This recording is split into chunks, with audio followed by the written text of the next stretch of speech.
Safety Doc Podcast with author, radio host, and nationally recognized safety expert, Dr. David Perrodin. Join us each week as we discuss the best and most bizarre practices in safety preparation and crisis response.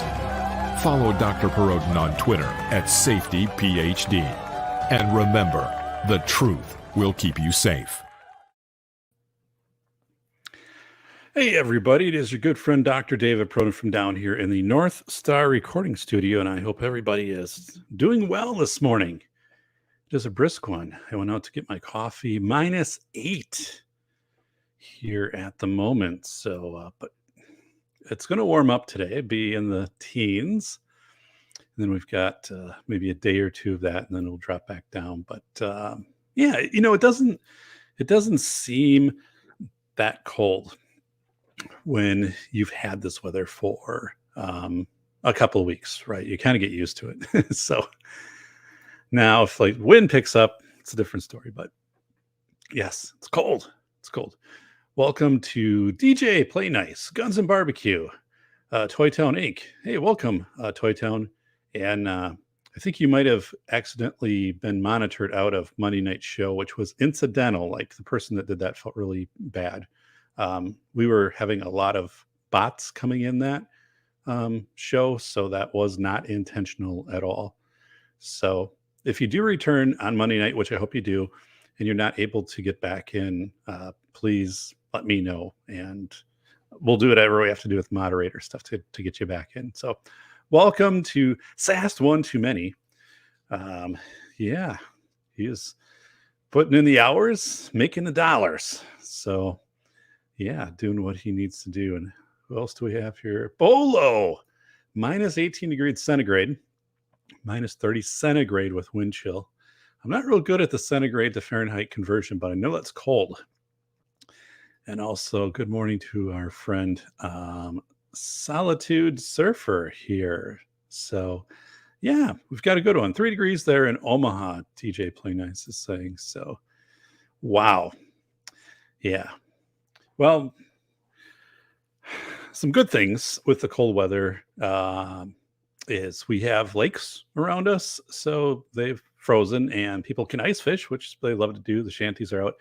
And then when they groom the snowmobile trails around here, you can't open up everything until the lakes are frozen over. So that should happen any day. That's really like a small season. So what is it? January 21st. Usually like you can have your snowmobile trails open around here for about 4 or 5 weeks. So yeah, to have like a $5,000 snowmobile, unless you like put it on a trailer and take it up north, it's a really short window. Like every day you come home, like, what are you doing?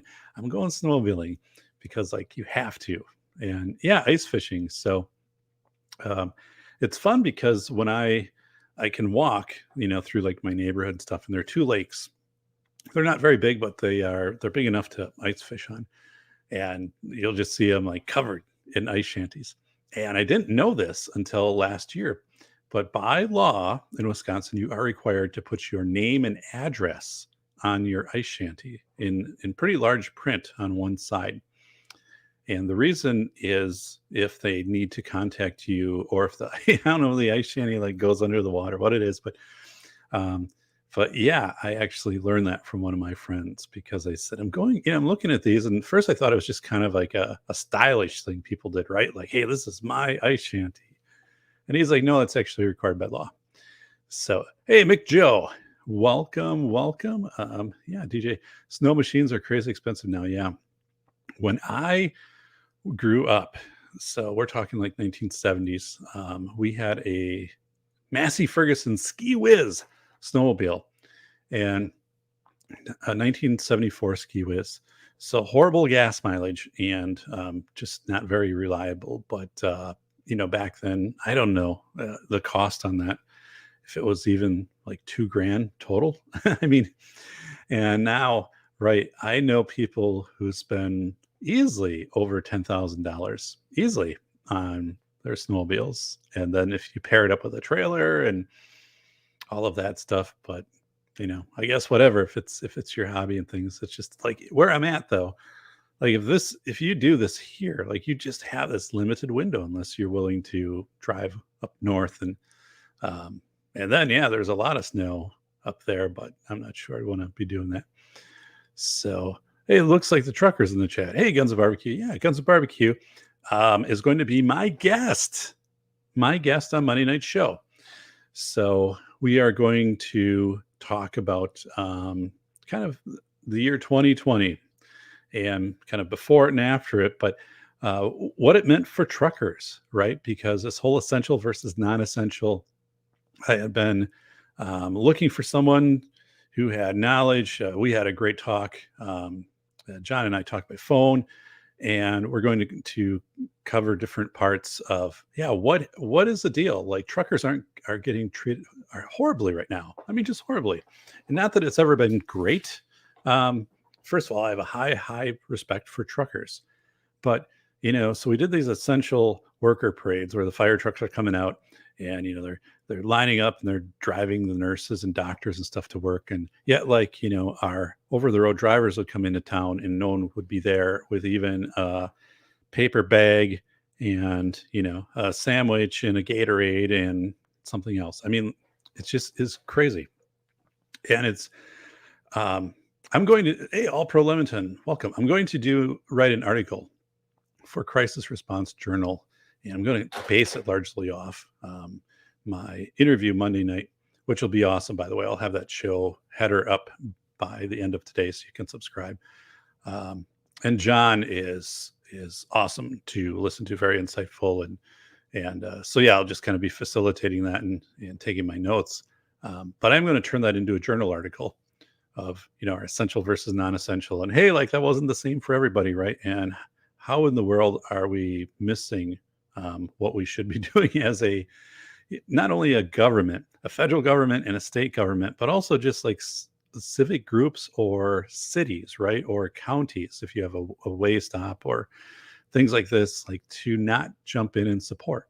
Like, remember back at the start of the pandemic, I guess March, April, and the TV was just falling over these people who had these clubs of, I'm knitting like a crochet mask for somebody at the hospital room, sewing it out of of a bed sheet, or like I de-skinned my couch here, so like I'm making my these. I mean, that was all crazy. But so they're doing this. It's getting all this coverage, and yet like not one community or one group, right? A Lions Club, Knights of Columbus, a church group, or something like that, came forward and said, we are going to bring coolers of whatever, and what we think would be essential things, like almost a care package, right, for truck drivers. And we're going to do that as they come into town at whatever area, or if there's like a truck stop or a wayside. I don't know. I mean, like but figure it out, right? And so it really irritates me. I wrote about it in my book, The Velocity of Information, but I didn't go deep into it because the book wasn't about that. But I do want to go into that deeper with Crisis Response Journal. And actually, like, it's its own book. I mean, it really is. After talking with John, I was thinking, like, it is its own book, to do the interviews, to analyze what happened with truck drivers, and then do kind of like this analytical of what truck drivers, what that looks like, the job and the contributions, and then just juxtaposing, comparing like how truck drivers were treated. Like, here, you can carry more, but if you park under a sign that during March or April, right, that says no parking here because all of the parking is already taken up for truckers, the state patrol is going to give you a $200 ticket. So it's not going to be worth it to fight it because you'd have to take a day off. So, but enough on that, because we'll get it all Monday night. So thank you all for being here. So just to shout out here, Guns of Barbecue, thank you. I could go for some barbecue. Like, I've had a hankering for barbecue lately. DJ Play Nice. Yeah, barbecue is a great dude. All Pro Lemonton. So MK Joe, and so looks like in Toy Town. So yep, we're all good and SAS one too many. And last night, DLD After Dark had a show where he interviewed Diesel TV, who was a police officer, an African-American police officer. And I think that's important because of the questions and discussion the two were having of, what is the perception of policing in a prominently African-American community and other things. And that I was riveted to that entire discussion. And man, it was, and there were like a lot of people watching that. And when it got done, I don't know, like 11 o'clock last night, I sent DLD a text, and I'm like, man, like this was just so good. Like this is something that you'll never hear on like the media, right? And you'll never hear at a university or anything like that. It was a really thoughtful, intellectual. It was just so spot on. And that's a really cool thing with podcast, right? Like, I think that you can get this content coming out there and people refining their content and having these discussions in ways that would have never happened before. So I don't know, I was just like, it was just so good. So yeah, let me, things are going well here for me this morning. My coffee thing is leaking again. So third week in a row, the coffee, it's not as bad today. So they just have to work through this bad batch of cups. So here's the deal. Right. Oh Lord, this could be bad. So the bottom of this it leaks on the seam. So obviously whatever glue they're using dissolves in heat and moisture, so which isn't ideal for coffee. But yeah, it's just so, but it's not bad like the other. I think we'll be okay here. So I think they just have a bad batch they're working through. But yeah, otherwise I had an interesting email this morning from my publisher. So with the velocity of information, there are many people at the publishing house that I interact with for different things. And this person is assigned to my cover. So it's not only the artwork on the cover, but then what's on the back and things like that. And usually, like, I thought that was done. Like, I thought I didn't have any opportunity to go and make changes to that. Well, like the cover, I can't. I mean, that's all set, but like the back cover. And it was funny because there were some things on the back cover that I was like, like I'd like to make like minor tweaks to this. So, like quotes from people and things like that, like to just restructure some minor things. And I get an email this morning and this person's like, hey, if you would want to look at, please look this over and then let us know in a day or two if this back cover is okay. I'm like, yes, because I had changes I wanted to make, but I'd already pushed it pretty far on the proof stuff with the publisher to the point where they said no more. And it wasn't because I wanted words changed. It was I wanted layout changed. And anyway, they kind of did it, but revisions, decisions. Yeah.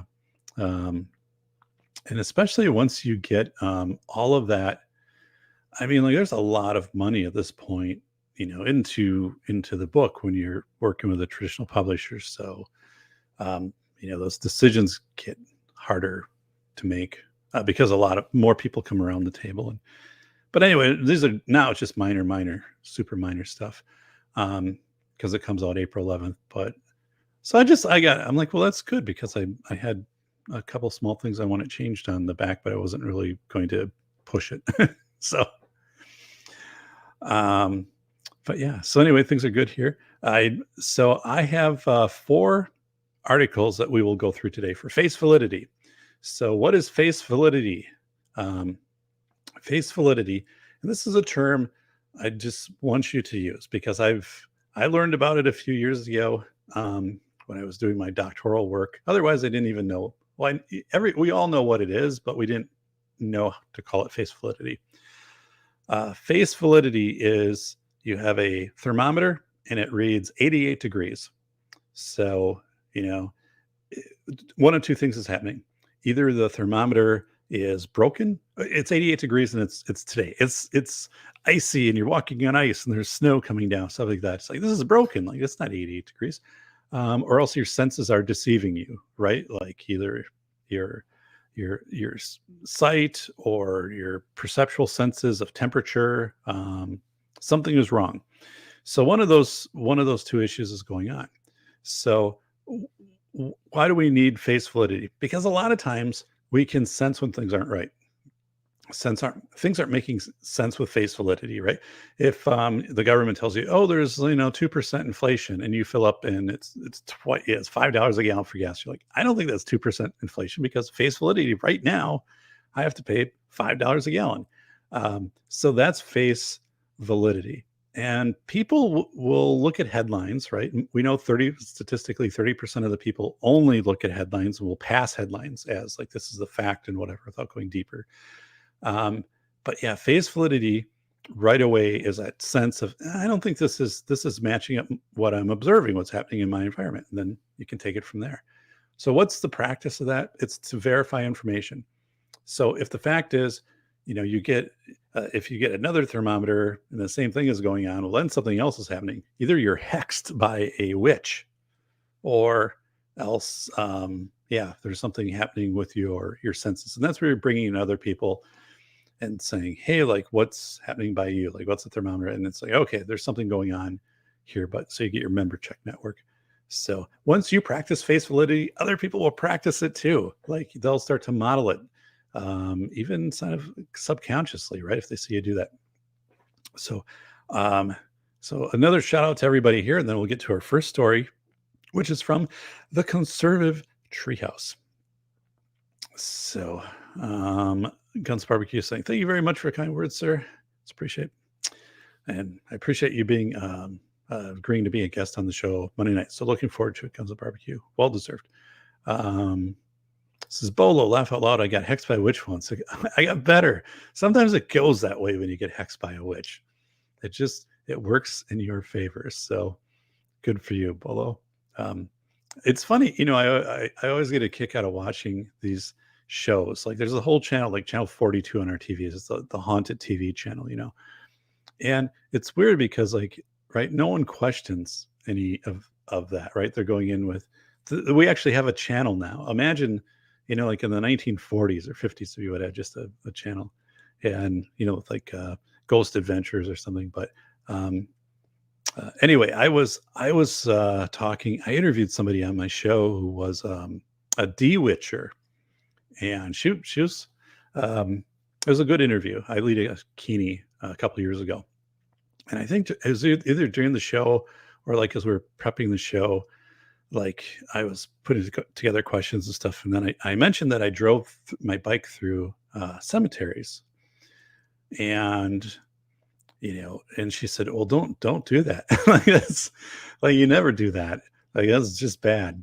And I'm like, well, why? And she said, well, if you're tired, then you become more susceptible to spirits, right? If there's a negative energy, or well, maybe a positive energy, but not negative. So I stopped it.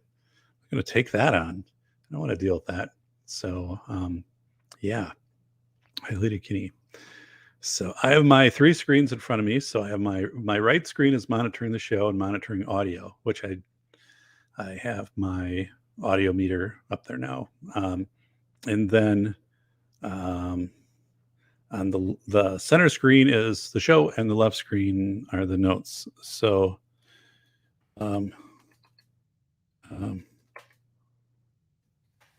so here we go. The Conservative Treehouse. This is Procter Gamble announced another wave of retail price increases. So let's look at this headline from face validity, and then the article for face validity. And then also, like, what we're observing.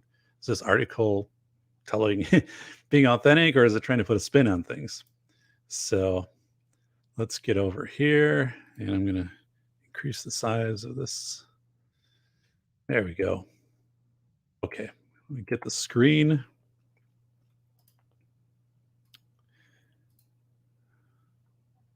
And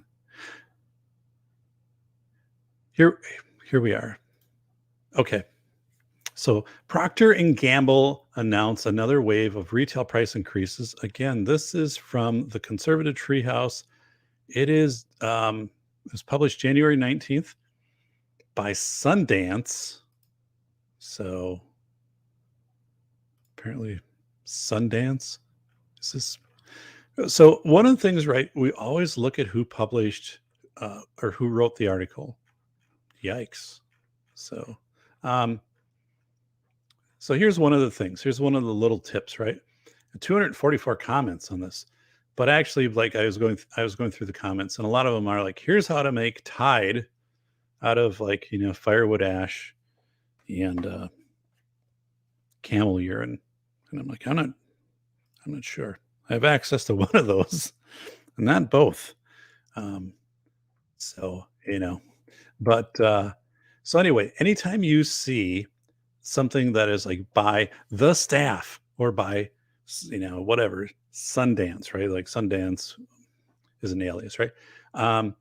That's usually not going to be a very deep article, right? You're not going to, you might have some study, numbers that get pulled out of Bureau of Labor Statistics or something, but those are thrown together fast. So those are articles that are responsive to either, like, if Procter and Gamble comes out and they make this announcement, which they did a couple days ago, and stock went up like $5 a share. Then they're like, hey, like, get an article out about this. So they're just like pulling whatever they can get in 20 minutes, and then they're putting an article together. So that when you see that their name isn't there, then this is either it's done by staff or it's just assigned to someone who's kind of more expendable in their chain. So don't expect a lot out of this. So that's the first thing with face validity. If you don't see somebody's exact name there, which I had to learn through research, right? Because when I was doing my dissertation, I had a few sites that were kind of like this. And then my dissertation team would be like, don't do that. And like, go and use other stuff. So let's read this. Procter & Gamble makes a variety of family products under various brand names, as we noted last October. We were awaiting details on a predictable next wave of retail price increases for products in the chemical and household cleaner segment. Today, Procter & Gamble announced an average price increase to retailers of 8% on their laundry products, Tide, Gain, etc., effective with the next fulfillment of supplier purchase orders. On the liquid detergents, that's an average increase of over $1 a bottle. Yikes. All right. And then, this is coming. So what they're saying, here's from CNN Business. It's going to cost a lot more to wash your clothes.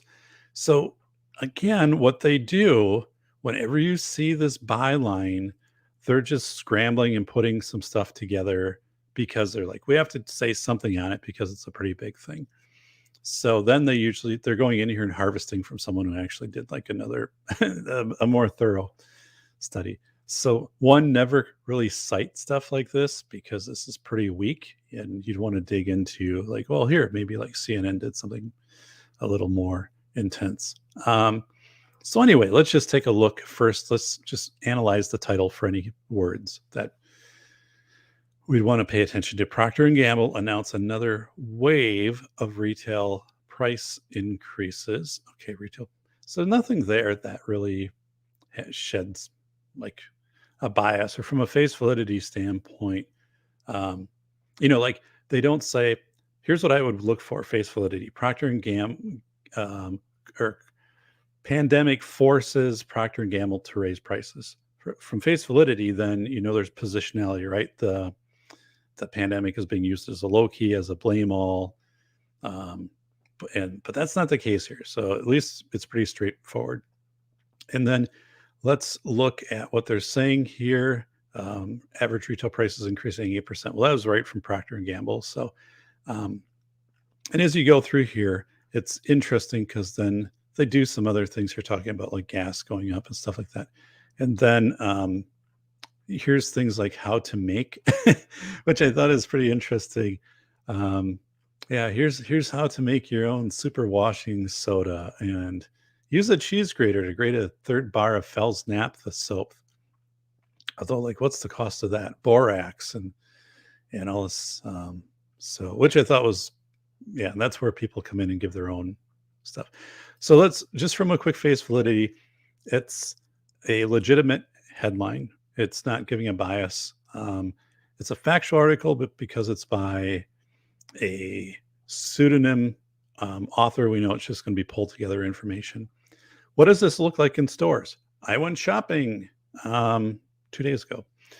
And yes, I could already see the detergent hikes had been. The day this came out, 2 days ago, and I checked. Yeah, the prices are already there. They've been changed, so it does match what is happening. There's also one of these things, right? It's not transitory. This isn't a transitory thing when you have prices that are passed on and they're making these changes. If it was transitory, they would just absorb this. They would take a hit for a quarter, right? But the fact that they're passing this on, like, the prices won't come back down on this. So it also is this indicator that we are not in this period of transitory inflation. That basically this is here to stay. If there's some relief down the road on this, it just likely isn't going to come down the 8%. So that's something to look at. But so pretty good article here. All right, let me get that one off of the screen here. It is House Cat. Bless you all. I'm off to a job interview. Well, good luck, House Cat. Look, it is Joe Dolio, our good friend Joe Dolio. Joe is mentioned on, I don't know, Joe, if it's 22 or 24 pages out of 210 or 11 in my book. So you are mentioned more than anybody else, especially in 2 sections. So, which are terrific sections, terrific book. But Joe Dolio, yeah, you're going to be reading and learning even more about Joe Dolio in the Velocity of Information. So this is from Mick Joe. I got cursed by an Orthodox Jew, a housemate, once for cooking bacon after coming back from a club with some chicks. He felt the particles were poisoning, affecting his holy books. Yikes. Yeah. I don't know what to tell you.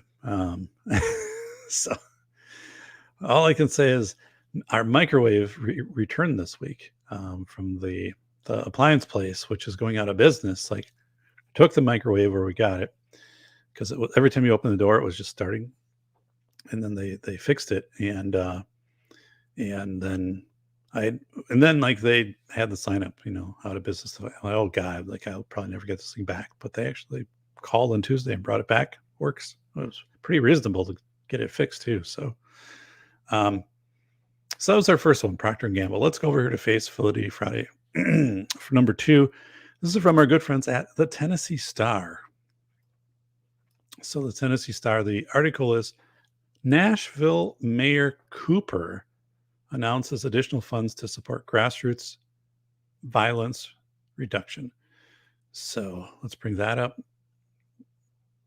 This one had some immediate, I don't know, bad vibes to it. So, but let's bring it up. All right. So right here, Nashville Mayor Cooper announces additional funds to support grassroots violence reduction. So from Face Validity, okay, I shouldn't say anytime, right? I'm not speaking absolutes here, but when you see things like, what is support? What does support mean? So support is that you're giving dollars. Support and accountability are different, right? So yeah, you can give dollars to support. You could give space, training, but support's a nebulous term. So that's one thing we want to pay attention to in face validity. So if someone is saying, hey, like our mayor here in Nashville is, supporting this grassroots violence reduction, you're like, okay, like what does that mean though? Which I mean, the article kind of gets into, but also doesn't. So I'm going to try this coffee.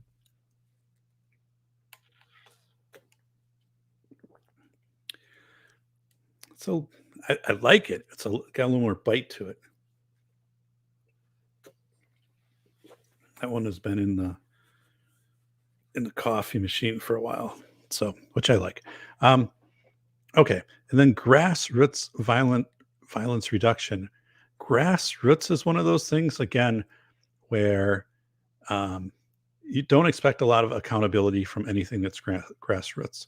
Grassroots is more get the word out there, try to get people involved, but grassroots isn't going to have a real strong structure, and there's not going to be accountability.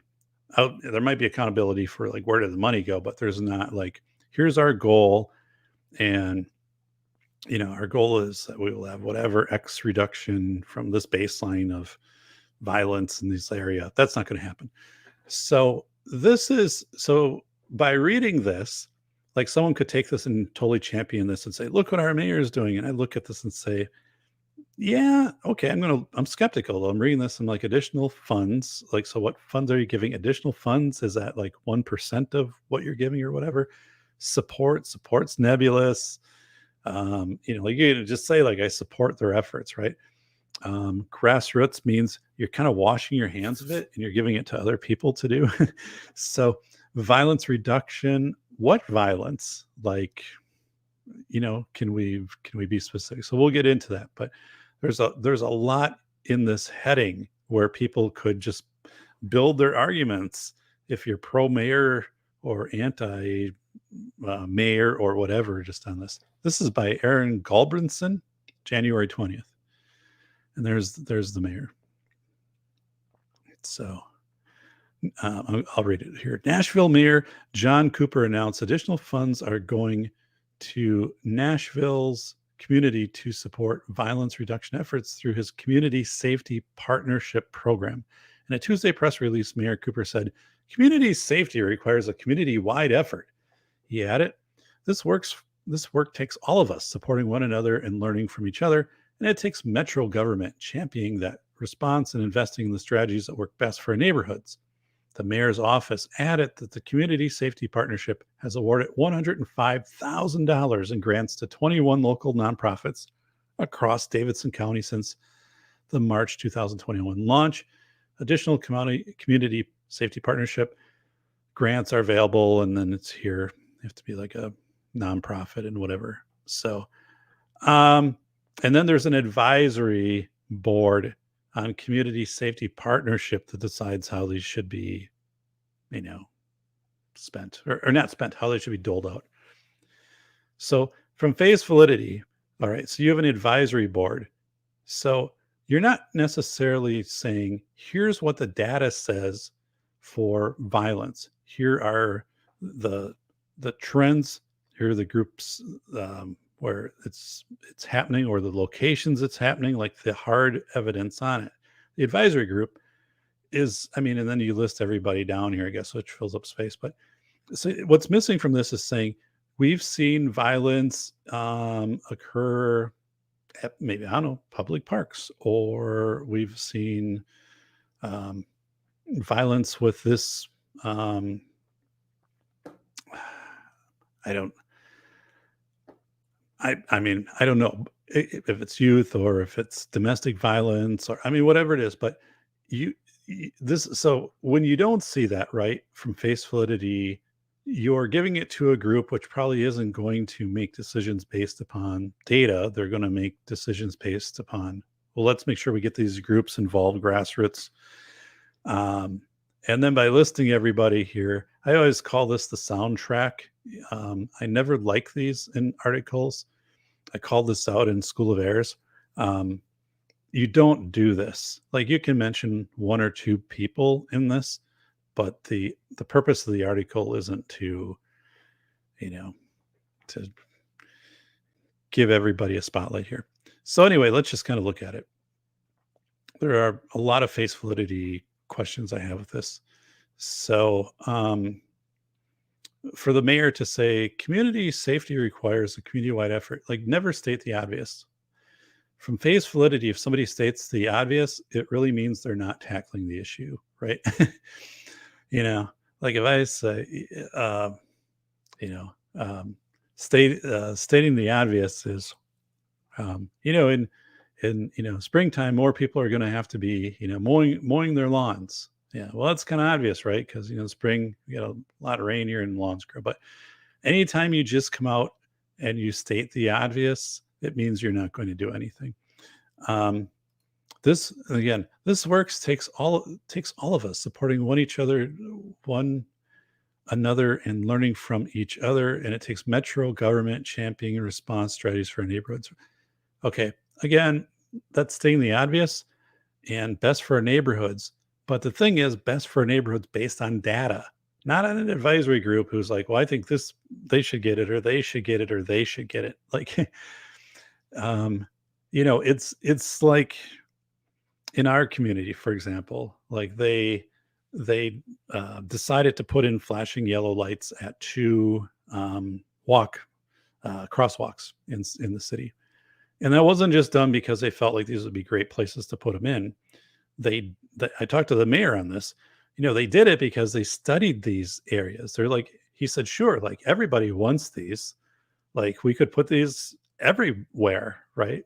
But there's high traffic, like in this area, and a high number of people cross and whatever, and at different times of the day. One was down by the movie theater. And then like the second location was by the splash pad because it's kind of in the middle of a road where there traditionally isn't a sidewalk that they put one in. But so there's data, and so we measure how many people go across there, what the sight lines are for visibility. And so basically when you see stuff like this and $105,000 given out to 21 nonprofits in the county, that's nothing. That is nothing. I mean, you look at the budget and you take $105,000 and divide it. I mean, so you know what? You have 5 to 10,000. What are you doing with that? I mean, it is so. What this is, right? It's just giving a little boost to these organizations. You don't know how they're going to spend it. You don't know how you're going to measure a change in violence reduction. So that's your headline. Grassroots violence reduction. You don't have any idea what you're measuring. This face validity right here. How will you measure this? What's your baseline? There's nowhere in it. Or what are you focusing on? Like give one area. We're trying to reduce violence in parks or something like that, or violence downtown, or violence after 8 p.m. or I don't know what it is. But at least you have some data, or violence in the specific, region, time, group, type of violence. And no. So what is this from a face validity standpoint? Somebody shares this with you later today and you're like, hey, I was listening to Doc this morning. And by the way, welcome DLD. Hey man, I was just giving a shout out to you before. Loved your interview last night with a Diesel TV. That was really well done. Really well done. So great job with that. From face validity, there's a lot of questions on this headline. And this the part of face validity, right? To stress is we need to make sure that people don't take stuff like this and then turn it into like the mayor's reducing violence and we're giving these the community stuff and the community's handling this and whatever. There's so much just not in here. Basically, it's not a good situation, and what you're trying to do is say we're getting more people involved, but you're not really giving them the resources or the guidance, and they don't have any power. They don't to do much of anything. And you don't even have one example of what they might do, and you don't have an example of data you're trying to measure. But again, remember, you could come across somebody who might take this and total champion this. And if you read it and you understand it, right, you go through and analyze it, you're saying this is not a deal at all. So they try to call the mayor and be like, not here. Mayor's gone. Where's the agorizer? So, but anyway, that I wouldn't have done that, 5 years ago with articles. I wouldn't have kind of learned that dissection process. But so, uh, first of all, what in the where I see my interface changed a little here. Please subscribe and smash that like button. We already have 15 thumbs up, which I appreciate. We're doing great on membership. But yeah, if you're new, please subscribe. It's really watch hours. So Bolo, by the way, it's watch hours because last year I wasn't recording from January to August when I was writing the book. So now it's getting the watch hours back up because once the show gets to 4,000, then possibly it could be monetized. And with that, who knows? I mean, I think there's some things, if there was ever some attention given to the show as it was monetized, as I said, I would like to be able to purchase my books and find libraries, more maybe obscure libraries, but where they've had kind of sentinel events happen. I don't know, but I'd like to contact libraries and say, like, I'll send you out a book. Would you put it in your library, right? Don't just send one cold because of you, like, I don't want it's gone in the trash. But that's kind of my thing, is I'm not really a foundation, but I want to kind of put those, I guess, if they'd be like super chats, or if there'd be like a Patreon page or something like that to good, right? I do donate on my own, like a number of books, a pretty substantial number around the country, but and libraries too, they buy it. So, and while we're on that, in our little break here between, now we've got 2 left. School of Errors, the most honest book written about the $3 billion school safety industry. This is essential reading if you're a parent, if you're a taxpayer, if you're a teacher, law enforcement. What is happening in schools? How do they make decisions to buy bollards and surveillance cameras for thousands or hundreds of thousands of dollars? What's going on with these hyper-realistic drills? And then it really translates well. I mean, this was written in 2019, but it translates well to today. Like, what might be happening for pandemic management in schools? Like, how do schools think on these things? How do they practice? Like, I had a superintendent last year tell me, Dave, we did a socially distanced fire drill. And I'm like, oh my God, like, read the book, like, never do that, right? Because in real life, you wouldn't do a socially distanced fire drill. I get what you're saying, but we've got to have a thought process, and we don't fatigue our safety systems even under a pandemic. But so it's available hardcover and ebook. You can get it on Amazon, places that sell books. This is up through publishers, so I don't set price or anything like that. It's all done. But it is like sewn, so it's good quality book. Like, this is hard copy and hardcover. The corners, nothing's bent. I've had this one 3 years. It goes everywhere I present. So anyway, School of Errors, Rethinking School Safety in America. If you've read it, please review it. And then I'm excited for the new book to come out, The Velocity of Information, in April 11th. So that's coming up pretty fast. So let's go over to the chat, and this is DLD. What's up? Hey, yeah, DLD. House Cat's going to crush it today on the interview, and we're waiting for them to let me into the meeting. So, all right. Soundtrack, I'm in. DJ, nice. Am I late? This is Agorizer. I think I'm late. Do I have 24 hours notice? Oh my goodness. That's funny. So, yeah. Hell yeah, man. More in DLD. It's okay. Agorizer, I'm always late when it comes to streams. Haha. Morning Dark, love the Foley Pew advert. MK Joe, didn't know you were in the DMV back in the day. Cool. What's grassroots? What is what is grassroots violence? Because if you're going to reduce it, right? So what does that even mean? Like, there is no definition in that article about what is grassroots violence. opposed to what? Not what is the opposite of grassroots violence? So, Agrizer, that's funny. Yeah, I mean, right, because on a face validity standpoint, you're like, what in the hell does that mean? Like, how grassroots violence, versus subsoil violence,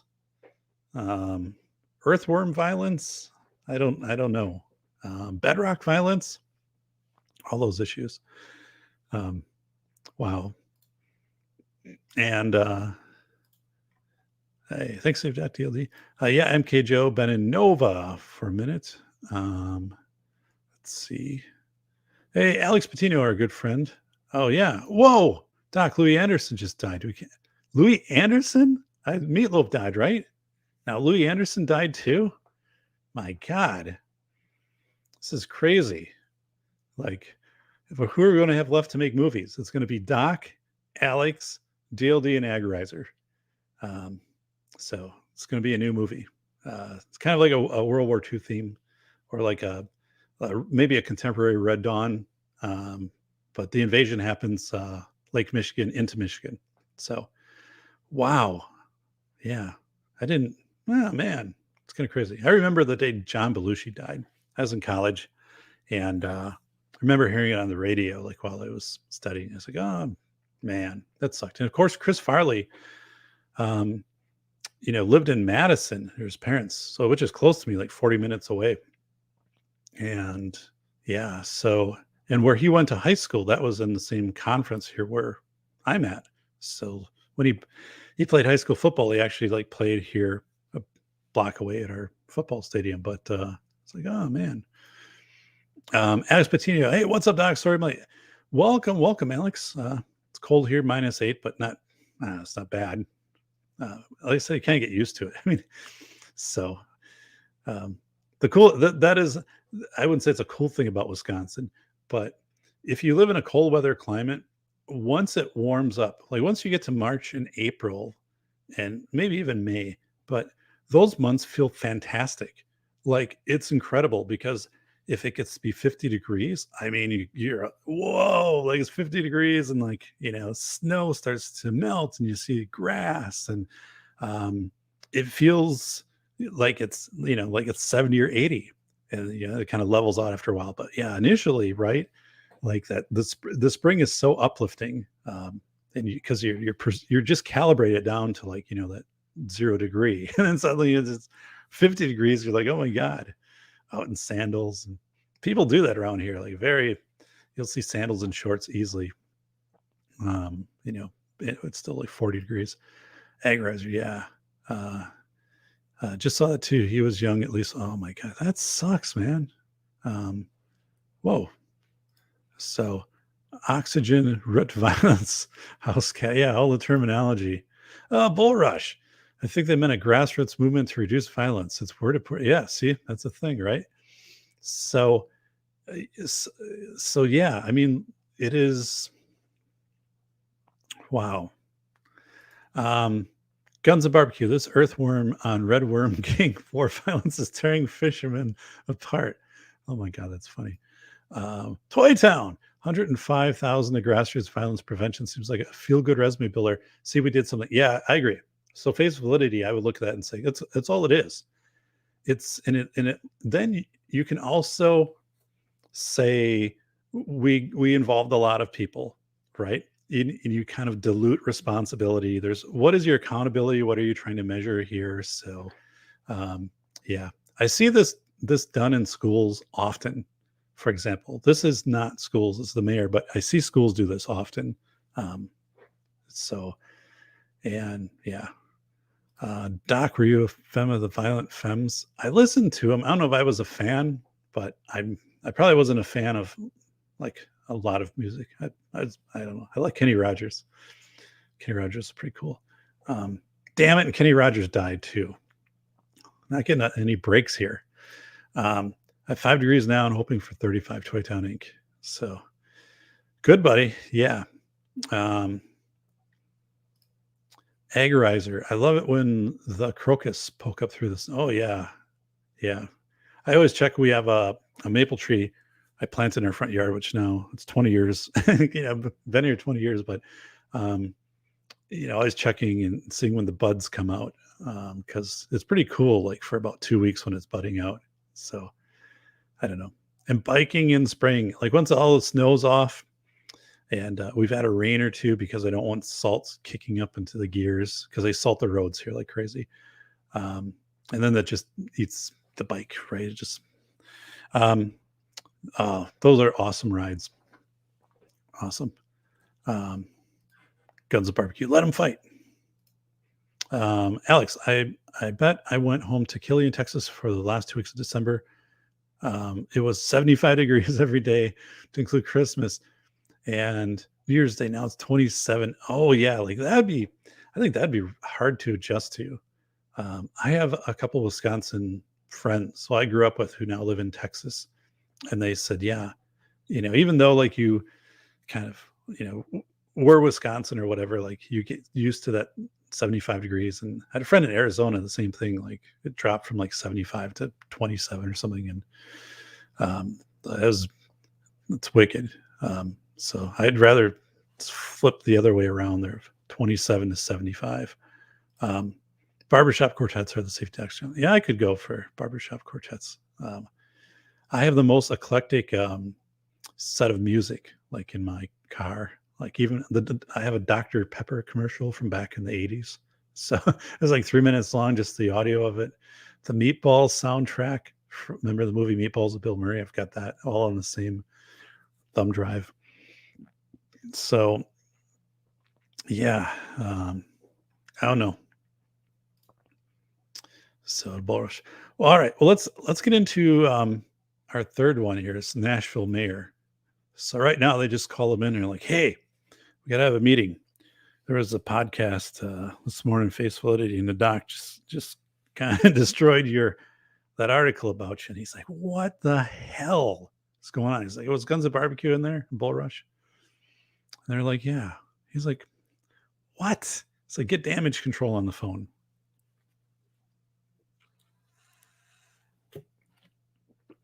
So, guys, like, this is not how I expected my Friday to play out. So, it's like, I would not have worn this Bert and Ernie tie. I didn't know when this was going to happen. I don't want to be on TV wearing this Bert and Ernie tie. All right, our third article. So we have 4 articles. Our third one here, CNBC, Fed releases long-awaited study on a digital dollar, but doesn't take a position yet on creating one. So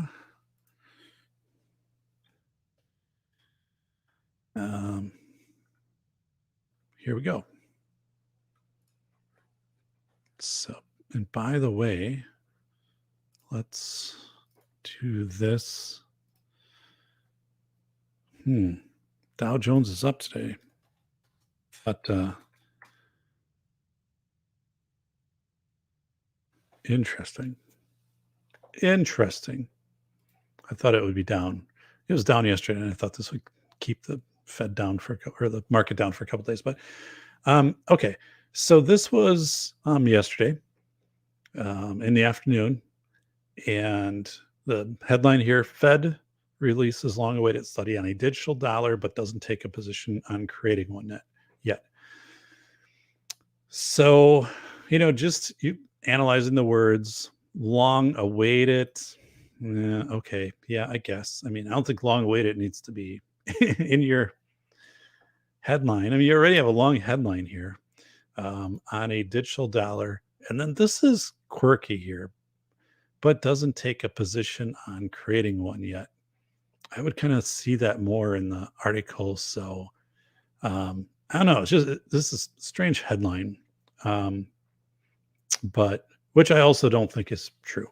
But this is from our good buddy Jeff Cox here at CNBC.com.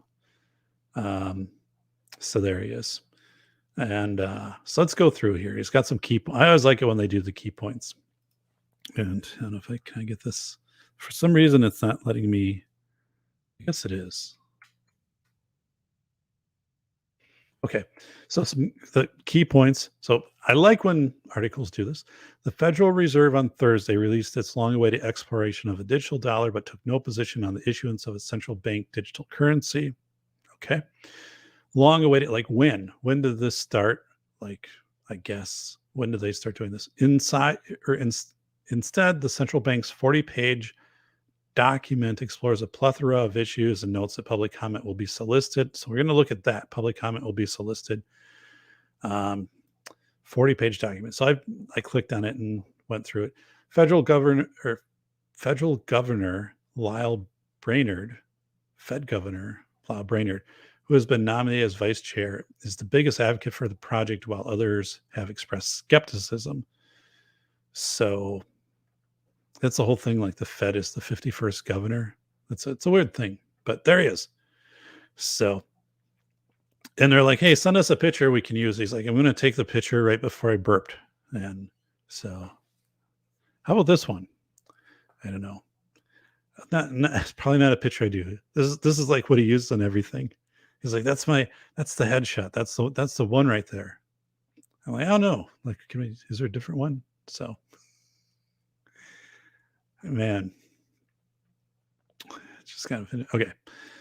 Anyway, let's read this. The Federal Reserve on Thursday released its long-awaited study of a digital dollar, exploring the pros and cons of a much debated issue and solicited public comment.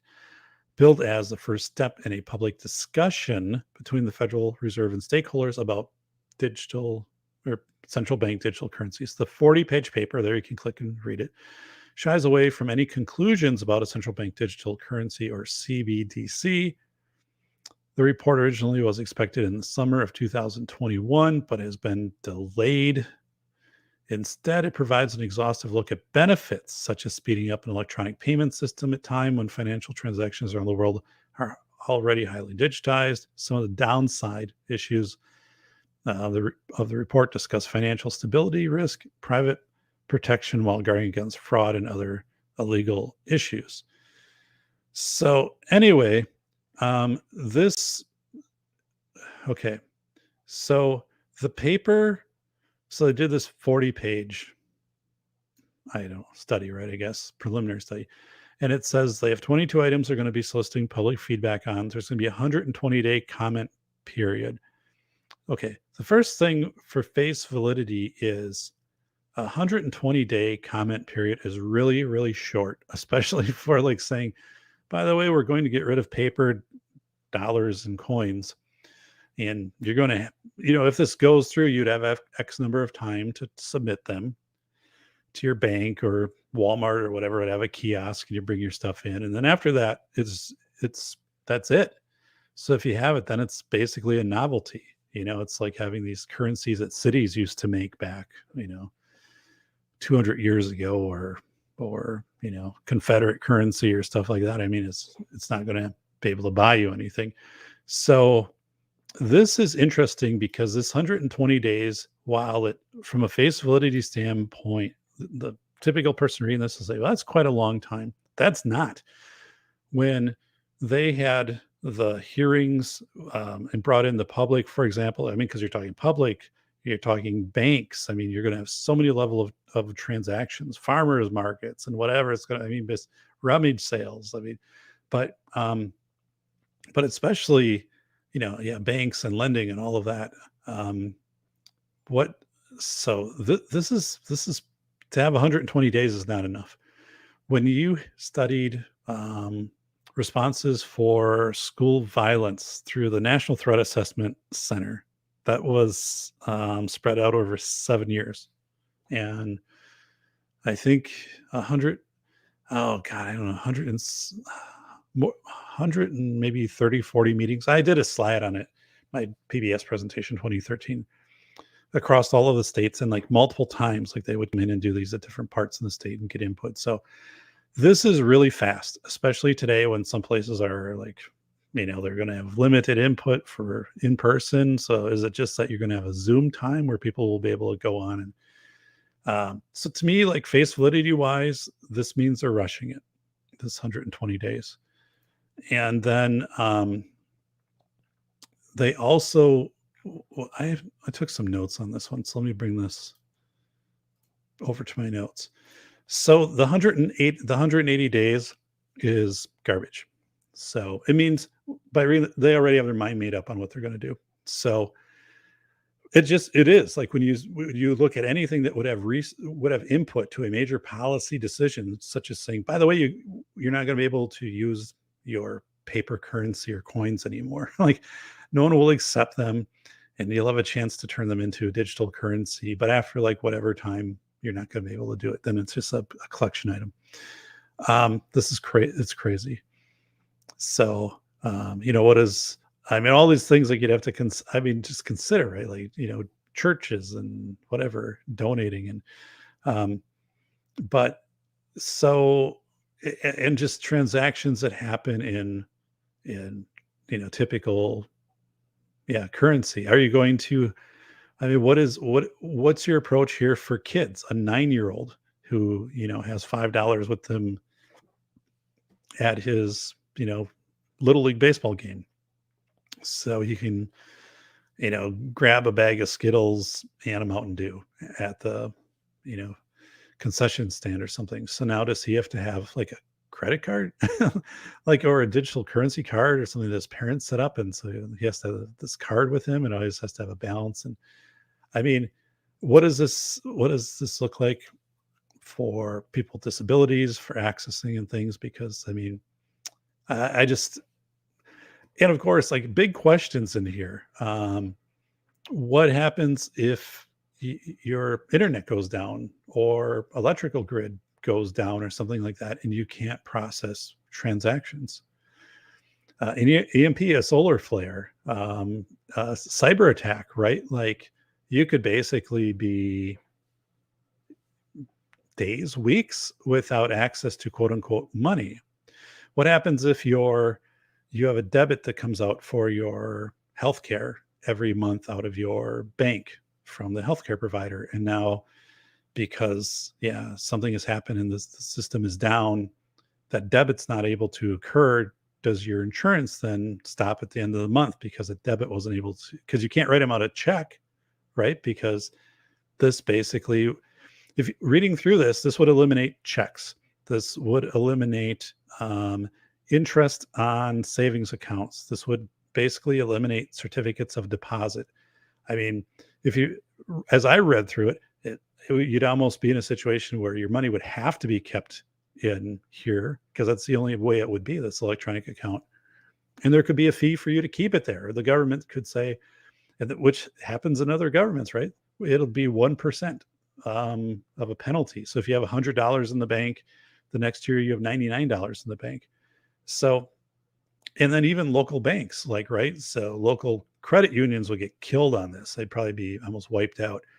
And your other banks are just going to be all federalized then. So your banks, you'd have very few bank employees, like most loans and everything would just be federalized. But so, I mean, there's a hell of a lot more to this, right? Than they talk about some of their concerns. And I thought this was interesting when they brought up, where was it here, their concerns, because they hit the, so the benefits here, speeding up the electronic process time, which a credit card does, right? So, and some of the downside risk, financial stability risk, like what? Like, what does that mean, right? And privacy protection. Well, privacy protection has always been a risk. Like, how many times do we get notified? Oh, your information was hacked. As a state employee, I got notified, a couple of years ago. When I was a state employee, your stuff has been hacked, and just watch. Too bad we're not doing anything for you. And then, what was it? The big three credit companies monitoring our credit. Remember that? They all got hacked, Equifax or whatever. So like basically, if you've ever had a house loan or vehicle loan, like your stuff was, available publicly. So so this whole privacy protect, and I think privacy protection is, I don't know what they're trying to do here while guarding against fraud and other illegal issues. So also the FDIC, the Deposit Insurance Corporation, will you still have FDIC under this situation? Because that was more of banks fail, but this is really then federalizing currency. So would FDIC still exist?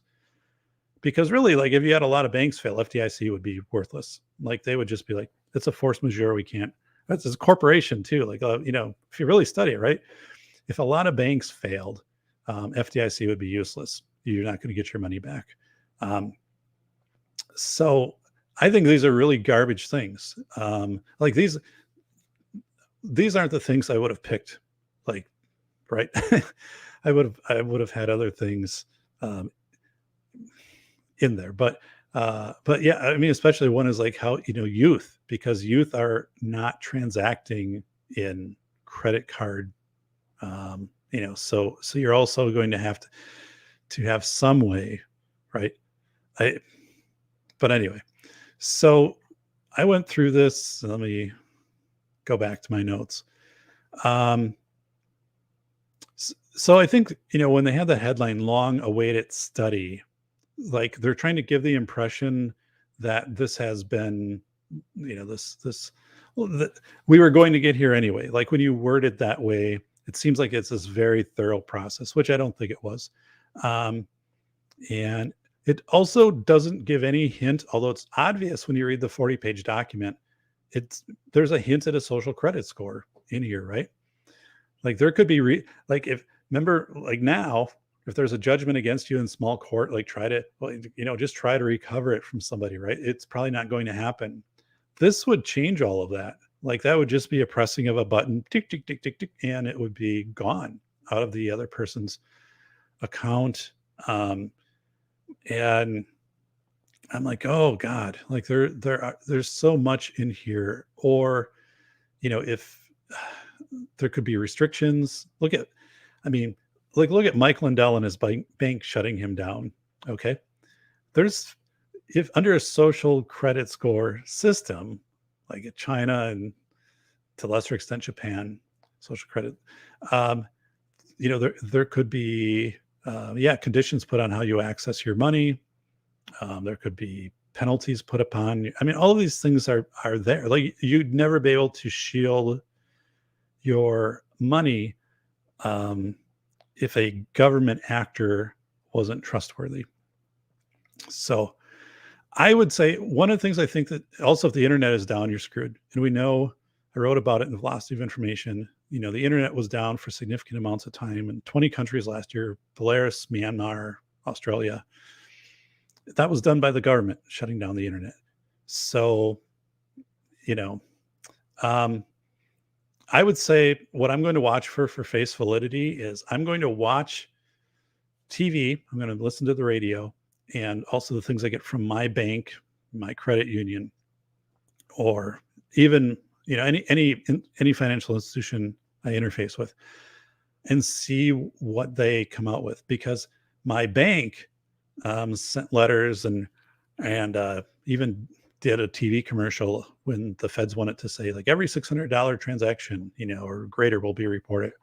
And they're like, no, like, you're basically going to wipe us out, like, because we'd have to put more staff in place, and it's going to be, much more restrictive. The system's kind of working. So, but I watch this. I think you're going to see in the next 3 months, because again, it's this 180 days.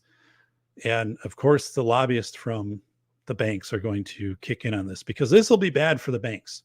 This basically federalizes the banks and takes out the bank's ability to so the bank, gets money for 0%, and then they're loaning it out for 2%, or they get the CD interest. Like the Fed's just cutting all of that out and taking that directly. Once you read through this, right? So your hometown bank that you think is going to be their credit union, they're not. In 5 years, if this goes through, they're gone. Less than 5. Like these places are gone. Either they're federalized or they're just gone. You're going to see TV commercials. You're going to see advertisements of your banks telling you to oppose this. I completely believe that. So watch for this in the next 100 days. people are coming out and saying oppose it, or like they'll give you a template letter or say contact your congressman and oppose this move to a fully digital dollar, which is they're saying they're not two compatible systems, right? They're not, because they're basically saying there won't be a cash register anywhere that anymore, that's going to have a change drawer and stuff. That's going to be gone. Like merchants won't be required, and they won't be required to accept cash after a certain point. And so people are like, well, but I said, I talked to gas stations this summer because I was getting pictures of their signs in my area. Like, we have no coins and stuff. And I would say, like, what's happening? And they're saying, the bank won't give them to us. So I'm like, well, how does the bank not have coins? Like, because, we're not in a vending machine boom age right now. I mean, so like, how's the bank not gathering up and getting these coins to you? So, a lot of this stuff is really kind of weird, but anyway, phase validity. Watch this 180-day segment for public input is too small by far, and it's not comparable to other public works projects. Like, even a public work projects, when I was growing up in the college town I was in, there were 2 years of public input before they did an on-ramp. And I would go to those meetings and stuff. But so this 180 days to say, like, we're going to, what we're going to do with U.S. currency, that's a big red flag. And then also watch for your banks, credit unions, your investment firms, what they're going to do publicly, how they're going to posture this, which I'm guessing will be very quickly. And especially over the next 3 months, as they're going to inundate you with commercials and other things and say, oppose this. And then I guess we'll see where it goes. But yeah, this is, so yeah, that was our face validity. So let's go over here to the chat. All right, here we go. It's Bolo. The kids get an implant. Want Skittles? Put your hand on the scanner. Beep. Yeah, some people will do that. There were people who did that willingly, Bolo. Oh God, I researched this. And this was first of all, this goes back about 20 years ago. Believe it or not, there was a school in California that gave parents the option to have these implants put in their kids' wrist, and they said it was for school safety. So I have the study somewhere. And then if the kids were, when they would come on campus, right, they would know they're there because RFID or whatever. And then if they were lost or left the building, it would know, or I don't know. And the whole thing of, they could scan for lunch and stuff. And I think it was crazy. Like 80 to 90% of the parents agreed. It was voluntary, but almost everybody went for it. And then we can easily find articles of workplaces that will give the option to workers of say, hey, like, this will be your time in, time out, the vending machine and all that. And oftentimes it's even without an incentive, and people just be like, sure. That's the crazy thing on this stuff is usually, in my perspective, more than half the people just go for this. If there's somebody in charge, there's this whole thing like the Stanford Prison Experiment and Milgram Experiment. If you present that you're in charge or in a position of authority and you just give this out, most people will follow along with it. And that's kind of this whole face validity thing, right? Of like, well, what if I get a chip, like Bolo's saying, then what else can happen? So Bolo's saying, like, imagine this article, right, from the Fed, but then like, and they're not going to put it in this article, but they've probably been thinking about it of saying, yeah, there's this issue. What about kids? And then, someone's like, what about kids? And they're like, hey, this guy Bolo said, well, if you would put a chip into kids, then they would just have an account, right? And their parents could fund it, or caregivers or whatever, or maybe there's so much they get from a state. They know the universal income for your 8-year-old is $50 a month or something, and they get it in their thing, and then they could buy so many skills by beep beep beep beep beep beep beep beep beep beep beep beep beep beep beep, and wow, man, that's crazy. It's not far out. Well, that's the point, Doc. It's not your money. Yeah, it's not. And I don't know if anyone watches I Allegedly. Dan from I Allegedly does a daily show, and he is spot on, right? So he's in California. He goes to the banks, where the doors, everything's closed. There's no reason. It's just like this branch is temporarily closed, and but he talks about this stuff of like, what are people thinking? Like that things are going to rebound and they're all great and rosy and stuff. And he's like, look at the ships out here and look at this and look at like this home for sale for like $12 million. And who's going to buy this? And but yeah, it's not your money. And I guess at some point, like that's probably already happened in large part, right? If your money is already in a bank, it's just a number. It probably has been. So yeah, and this whole thing too of inflation, right? Because people say, well, my house went up, $200,000-$300,000, and then so I can sell it, I can make more money. But if people aren't selling it, they're paying taxes, at least in my state, on it, $200,000-$300,000 on. So you're getting an extra tax bill on unrealized gains for $5,000 a year. And then let's say that suddenly the housing market collapses and your house goes back down, the city will probably be slow in moving your assessment down. Even though if the market collapses, no one is going to give you what it's assessed at. So this whole thing of unrealized gains of like, yeah, your house is going to be worth more, but yeah, the more, and if you can stay at 3-4 years, you're paying your city an extra $15,000. Oh man. Toy Tone wrote, they control your water, electricity, etc. Why not your money, creating more dependence? Yeah. And outside of where I live, they have a large coal-fired power plant for the area, which I don't know, built in the 60s or 70s, but it was like modernized in the last 6 to 8 years, like multi-billion-dollar. And now they're shutting it down because they're going to wind farms, and they've already put some of these up. But this was a huge, and my taxes actually would be lower because of when this thing was put in, they had this agreement that they would subsidize into the tax pool. So anyway, like I just look at that and say it's modern. But yeah, just environmentally, they're saying this one has to be shut down. So they made that announcement. It has this ripple effect because like, yeah, our rail system that goes through here, the majority of rail comes in with coal. So like the people doing the rail, like, well, we're not going to have the dollars to keep this up unless we get federal or state funding. And Toy Tone wrote, Experian, Equifax, and TransUnion. Yeah. Remember when they're like, oh, by the way, like all your data is gone. And I filled out the paperwork on that, which was very, they try to do it so you're not going to take the time. So it's like 7 or 8 pages. And then you file right into the class action. And I never got $1. I think the most you get was like maybe $120, and like credit monitoring for a year is useless, but I never got anything. And how in the hell didn't they promote it like one of the main people in this? And then they also said like they really had no background in oversight. But how do you just get off with no big penalty on? That's the thing too. Like no one's accountable. There are no consequences. And when you live in a setting like that, this no accountability. That's why, right? You go to a digital dollar, something gets hacked or something, gets messed up, or the whatever with the federal, and that could be it. I mean, at least if you have money in a couple different banks or a couple different credit unions and things like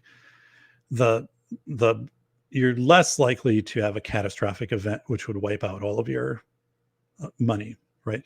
But here it's like just one thing. It's everything is there. It's a one site. It's a digital dollar. And so there really wouldn't be anything per reading this. I mean, it's not final, not nearly final yet, but like it didn't seem like there would be anything of like, I would have my digital dollars in this bank and this bank and this bank. It would all just kind of be like, here's your aggregate digital dollars. Toy Town wrote, I think they're slowly working towards social crisis. I agree with that completely, Toy Town. There's about a 3-minute. Let me get it here just a second. There's a 3-minute video about social credit score that Tom Scott did. And of course, Tom Scott, who I like,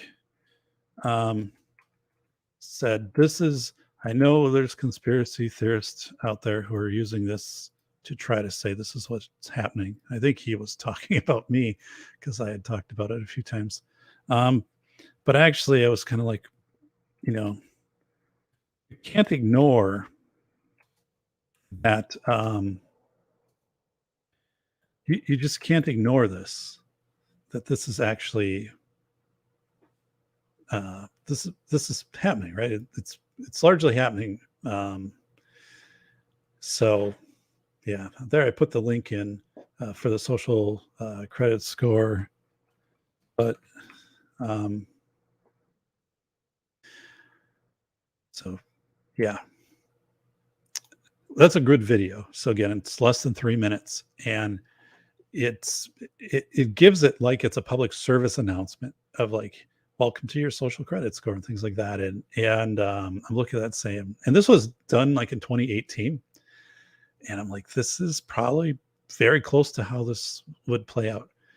Bull Rush, Federal Reserve is independent of federal gov. There'd be no recourse for the individual consumer. Right on, right? And the fact that FDIC is a corporation, the whole thing with $250,000, insurance on your deposits and things, that could all be gone. And again, in reality, if you had a large scale failure, there would be this thing called a force majeure, and they would just say, there's nothing we can do about it.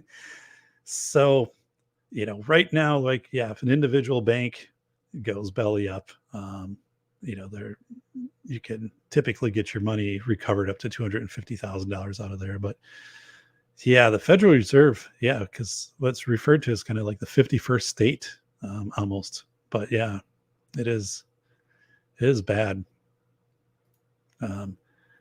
Alex said, I got an email yesterday that was mostly alarmist in nature. Sure, eventually the government will nationalize your IRAs, 401ks, but beware of companies trying to alarm you so it can sell you gold. Yeah, I see that a lot. So Alex, thanks for sharing that. I noticed, and people, like Jeremiah Babe, and actually I allegedly will try to do silver and gold. And the thing is, with that, and hey, it's yo, flying rich from Vegas, is I'm not anti silver or gold, but I'm also, if there is a collapse in currency, there's going to be very limited utility on what you're going to be able to do with silver or gold practically, right? If you take it somewhere and try to buy something, there are going to be few places that would accept that, very few. Or if you went to like a silver shop, right? What are they going to give you? Because they're not going to be able to get dollars. Like what, an ounce of gold is $1,800. They're not going to be able to just say, here's $1,800. And if they write you out a check, the check would be worthless. They're not going to have these big hoards of cash, because then people would just break in there and take the hoards of cash. So the thing is, right, like in a long-term, super long-term environment, those would probably hold. But if you're practically thinking about using those, or someone could just take them, rob you, or how do you know that someone doesn't start doing some, fake coins, and then suddenly like no one is taking coins? Because like right now, today, if I had, a silver dollar and I tried to purchase anything anywhere with it, it's going to be a very limited market. So I don't, and there'll be some people where this will work, but these, out of 1,000 people, maybe like 10 will have the means and knowledge to do this, right? So yeah, I've seen that too, of getting into gold. And I don't know where Bitcoin is today. Bitcoin was really puking yesterday. Bitcoin, 39,000. It was lower than that. So, but yeah, I don't know.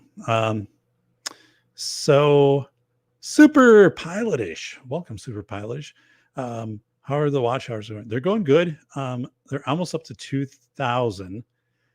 And like aggregate, the channel has many more watch hours in 2000, but it's over 12 months. And because January of last year to August, I wasn't recording because I was writing the book, there were very few hours. So now I've been at about 620 a month since October, which is good. Like as long as like keep doing that, you guys keep watching the shows and things like that. So I have about 2,000 hours to go. So I think as I'm kind of plotting this out, by June 1st would probably be the latest. I should be at that 4,000 mark, and then hopefully we'll see what happens for monetizing. So, Saskatoon Mayor Equifax should have went under. Absolutely right. Broken up and sold off. Predatory corporation ignored by regulators. I have inside info on how they expose 150 million records due to negligence. Yeah. And there's no consequences. People walking away with big paychecks and people not going to jail. Or if you go before Congress, right, this congressional grilling, that's so fake because, you've been prepped by your legal team. So you just give the generic answers and you move on. These people move on to other jobs. It's crazy, right? Like you would have thought these would be career enders, career destroyers, and they're not. It is. So that's another thing. There's no accountability for people to be risky for greed.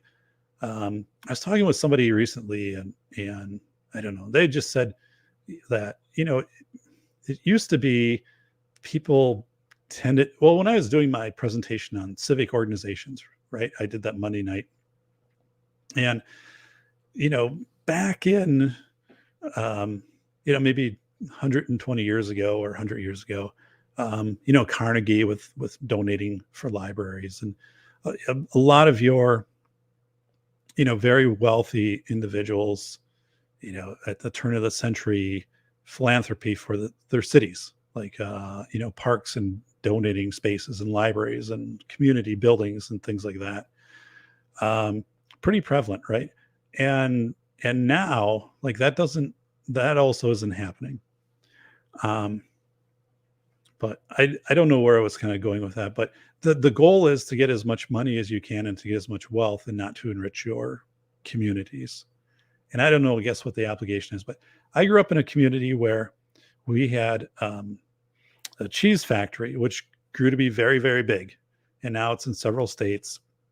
And the owner of the cheese factory, when he was like in his 80s or whatever, he donated a double Olympic swimming sized indoor pool to the community. My community is 1,600 people where I grew up. So like nobody had anything like this. And it was all state of the art and really, really well done. Because again, it wasn't like something done on a referendum to lowest bidder. Like this was incredible. Still is to this day. I was one of the first employees. I think it was like the third person hired, like when it was still being built. And he also put together an endowment that should pay for this. I don't know, forever. We'll see. But you just don't see that much anymore. Well, you see it if people are doing it to bring it's advertising. Oh, I'll sponsor this stadium. Like you see that around here at the high schools, like they name the stadiums and they sponsor, which I think is different. That's sponsorship. This was just a guy donating this pool to the community. But people are, it's just like, what is in it for me dollar wise? And even these organizations, these civic organizations, when people join in now, they want to be a part of the richest civic organization. Like, it's just crazy. Like people, it's just money, money, money. S. Armitage, morning, folks. Hey, buddy. All Pro Lemonton. Love the biking. Makes me think 2.5 months I'll be out biking. A scammer came to do a retirement presentation and stole from people at an old job. HR approved the guy, but the company claimed they weren't liable. That sucks. I'm sorry about that. That is horrible. And this is the thing, right? Like I remember sitting through one of my former employers in someone to do a presentation about what was it? Like old age insurance. God, I'm not giving it the correct term at all. But like, if you're in a nursing home or something like that, like most of us were like in our 30s at that time, and they were doing like a total hard sell on all of this stuff. And, you can do the payroll deductions and things like this. And I'm like, and at that point, I'm like, it wouldn't even take effect, I think, until you were age 65. So if I'm like 30, like in 35 years, is this company going to be around? But then I'm thinking, what is the kickback my employer is getting on this? What are they getting? And I thought it was pretty scummy by the employer. It was a public employer, by the way, to do this, because I'm like, you are obviously getting a cut out of this. So yeah, as you said, HR approved the guy, but yeah, that is just, and you're right, because they approach these companies or even these public entities, but it's probably, but they'll say, yeah, here's the deal. If we're going to charge them a fee, and if they do this, and then you'll get a cutback. It's the same thing. I don't know if you know this, but like when schools do pictures for of the kids at the start of the year, right? So they're coming in and doing this, and parents are paying. The schools get a kickback on that. There's a certain flat fee or percent or whatever. Like that's always been that way. As a school administrator, remember that. So they come in, and so all of these ways that these things are intermingled. But yeah, and in retirement is so, like, I think there's so few people that really understand retirement and markets. And I remember talking to a friend of mine who is an accountant, and he was brought in to do a presentation through a retirement company to a business. I don't know what, somewhere up north, and but they had, I don't know if he was contract. I don't know the whole deal, but he came in with like one of their salespeople, and because I don't know, I think they brought him in to answer like tax questions, or he worked payroll like for the company or something. But this was like a year ago. He said you wouldn't. It was crazy, like because the people who were working there would just say like, we've got Robinhood app, like that's our trading thing, and we're trading over our lunch break, and we're trading over this. And I'm like that's not investing. Like you're just hoping, right, that you can hit it, keep hitting positive recency, keep hitting, spin the wheel, and it hits on red or something like that. But whoa. So like, people, and for people to think long game on retirement is really weird these days, because that's one thing I've been reading a lot about is young people, when they get hired in between the age of 20 and 30, right, to some company, and they're like, we have a 401k and whatever, and then people are like, okay, and we'll match it up to 5%, all this, and it might actually be really good. But people are like, so when can I access that? Well, you have to be like 59 and a half right now, or they could change the rules or whatever, or you have to, and people are like, what? Like by the 59 and a half, I'll probably like have 15 different jobs between now and then. And I know this can transfer with me, I guess, but I don't want to deal with that. Like, give me the money now.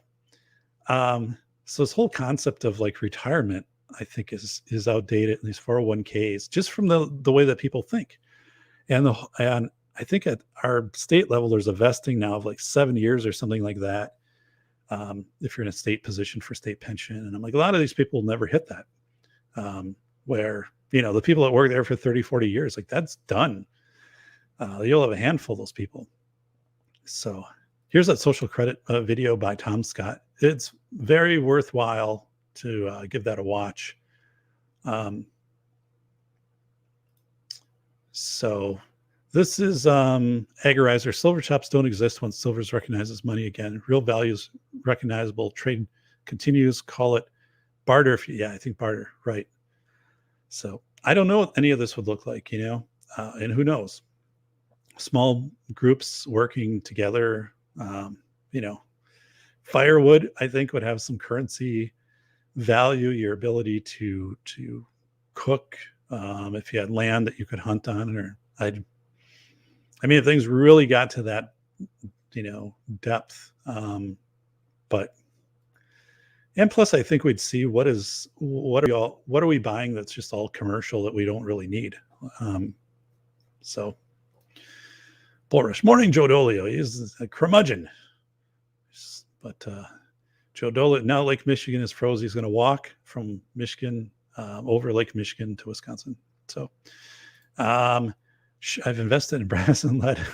Flying rich. Cool. Good luck, man. Bolo, the currency which you are taxed is a currency with a value. If taxed in tea leaves, stock up on tea. Right. Joe Dolio, hope you're having a good Friday, Brother Bull. Mick Sapuko, great again. It's Bull Rush. Alex, also get a steel, learn how to make moonshine. You're still okay. Alcohol is great, but yeah, I mean, so all of these different economies would surface. Like there is this not weird part, but there's this part of if this system did collapse or was severely degraded, other systems would come forward.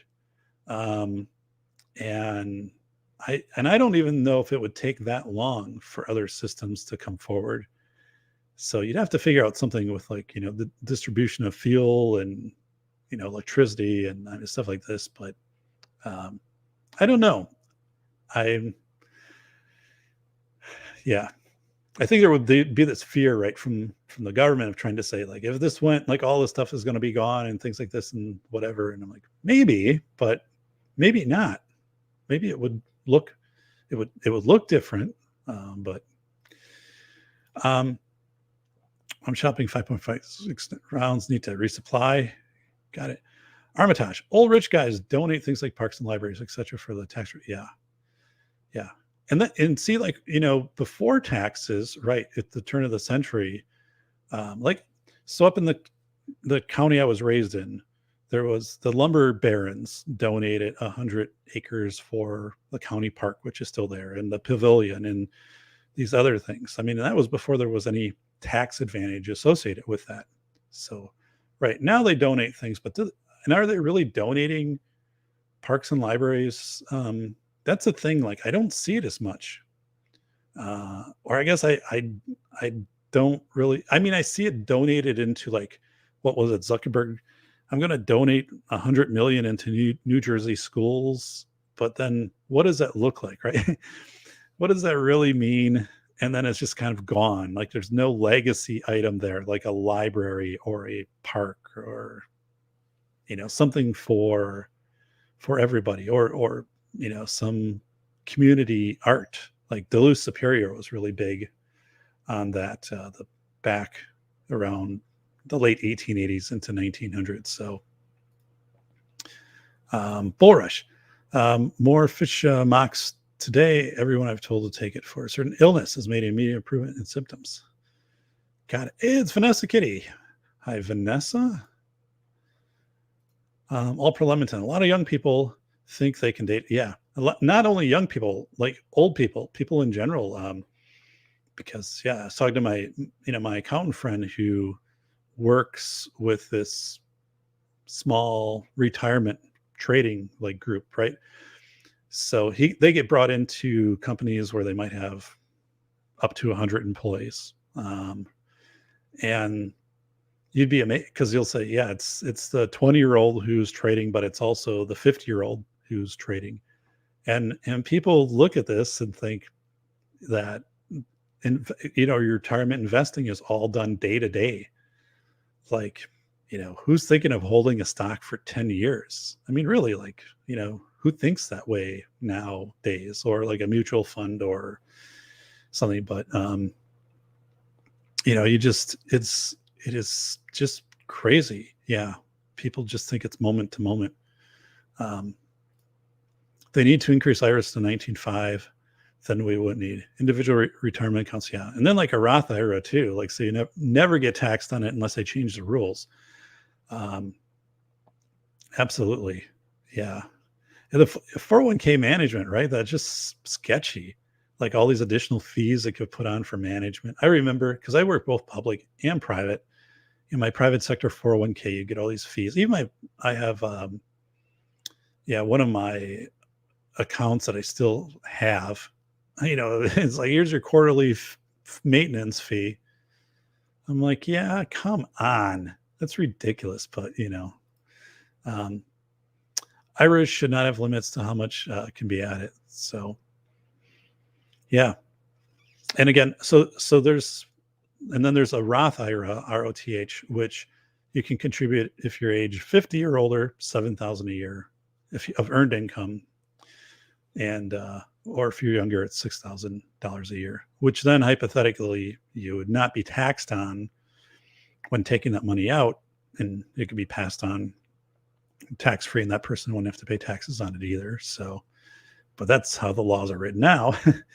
So, if people didn't spend $1,000 average per year on a cell phone to give them cancer, then they have a lot more to spend. Seems like, yeah, Armitage, you're right. It is. No, you're absolutely right. It's amazing, right? Like, you look at even kids, and they have these, the cell phones. Like, my youngest daughter is in middle school. She does not have a cell phone. She's like, I'm the only one in class that doesn't have one. I'm like, well, you'll get her older sister, when she went to high school, we got her a cell phone on her plan. And part of that was that, she's into, clubs and sports and things like that. So, like, different times we can communicate to pick her up, and she's going more places too in these activities and things. So she then, being in the loop and communicating, but it wasn't until then. And she was like, I'm the last one to get one. And I'm like, well, and and she takes care of him. Like, you've got to take care of it. I mean, if something happens to it that, you're responsible for it, then, yeah. And if it breaks or something like that, then you're going to get one of our old ones until, like, the contract is up, like, we'll repurpose it. But, yeah, it is in the clothing. So I ordered, and you'll get a kick out of this, Bull Rush. I ordered a, Oscar de la Renta 44 regular sport coat. I bought it. I didn't order it off of eBay. So it was under $30 with shipping. And I had the person, like, send me extra pictures. And actually, I thought sport coats are kind of going up a little bit on eBay. I guess it's just overall inflation, because I'm like, who's really doing this, like, with the work from home stuff? But yeah, instead of buying a sport coat new for several $100s, I'll buy one for less than 30. And most of the time, like, a 44 regular will fit me. That's my size. And Oscar de la Renta. If it doesn't, then I donate it to Goodwill, right? So it is, I figure if I order two and one fits, and I just need to add like one or two more back into the mix here, but not really out much. And that'll last me for years, right? I'll just take it once a year to the dry cleaner and Febreze it like crazy to keep it going when I'm teaching my face-to-face classes and stuff. But I mean, yeah, people will be like, can you imagine just paying $800 for a sport coat or whatever for shoes? And I don't know. Like, I just, yeah, it's a good point. It's John Steele. He makes his own soap. That is John Steele. He does. So he has a company. It's called Soapy Seattle.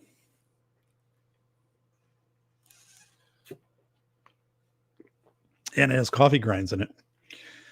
It's kind of a takeoff of Starbucks, but he doesn't want to get like copyright or anything like. So it just kind of mixes coffee grinds, wood ash, tree sap, and I forget what else is in it. A little bit of sand.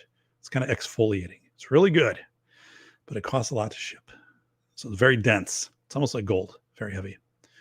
So, Vanessa wrote, wood-fired oven, smoke, bake, preserve. Didn't you just get a wood-fired oven, Vanessa? I think you just shared that you got that. So, which is awesome. Yeah, absolutely. Bull Rush to Joe. I have a couple 100 and 250 and 500 milligrams each. You think I should get more?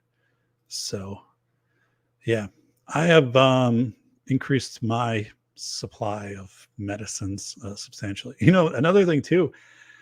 Remember, I shared this, I think, on a Face Validity Friday, maybe one of the first ones. Like, it was no longer than 2 months ago where we were inundated for a week with all these articles from mainstream media. I think it was even FDA saying, oh, like aspirin, like the baby aspirin, which we've told you for 7 years to take to decrease the risk of stroke or heart attack. And then also, like, if somebody has a heart attack, right, immediately give them aspirin to help thin their blood. Like, all these protocols are like, don't do that. Remember that? Like, that was out there, just as it was out there with President Biden 2 months ago from the White House, the official notice saying it's going to be a long, miserable, cold, horrible winter for Americans. And if you're unvaccinated, it's going to be, death and gloom. Like, I saved that too. I'm like, anyway, but yeah. So, just crazy stuff to think about. This is from Alex Business, an article here. So this nations being seized, private pensions. Yeah, European nations beginning to seize. I have my neighbors are from Britain, and they're like in their 90s, and they said they have had so they still have pensions in Britain that somehow then get transferred over to the US, and they've had percentages taken off their federal pensions, kind of like a social security, right, for Britain, for social programs. And I think it's like already 3-4% that they were supposed to be getting have been just flat off taken off.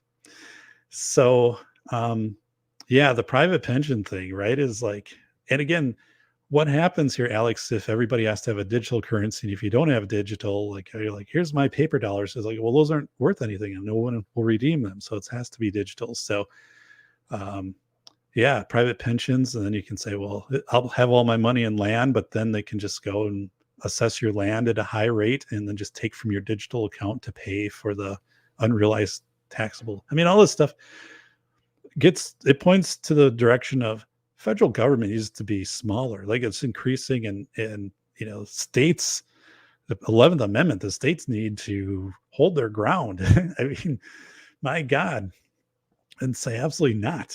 I think like Montana, South Dakota, Florida, Texas, to some extent, doing this. Like, my state isn't. My state hasn't made a lot of waves, right now, but I'm like, yikes. Many pensions are permanently canceled in bankruptcies. I didn't know that, but oh my God, Vanessa, wow. 401ks are a scam. Yep.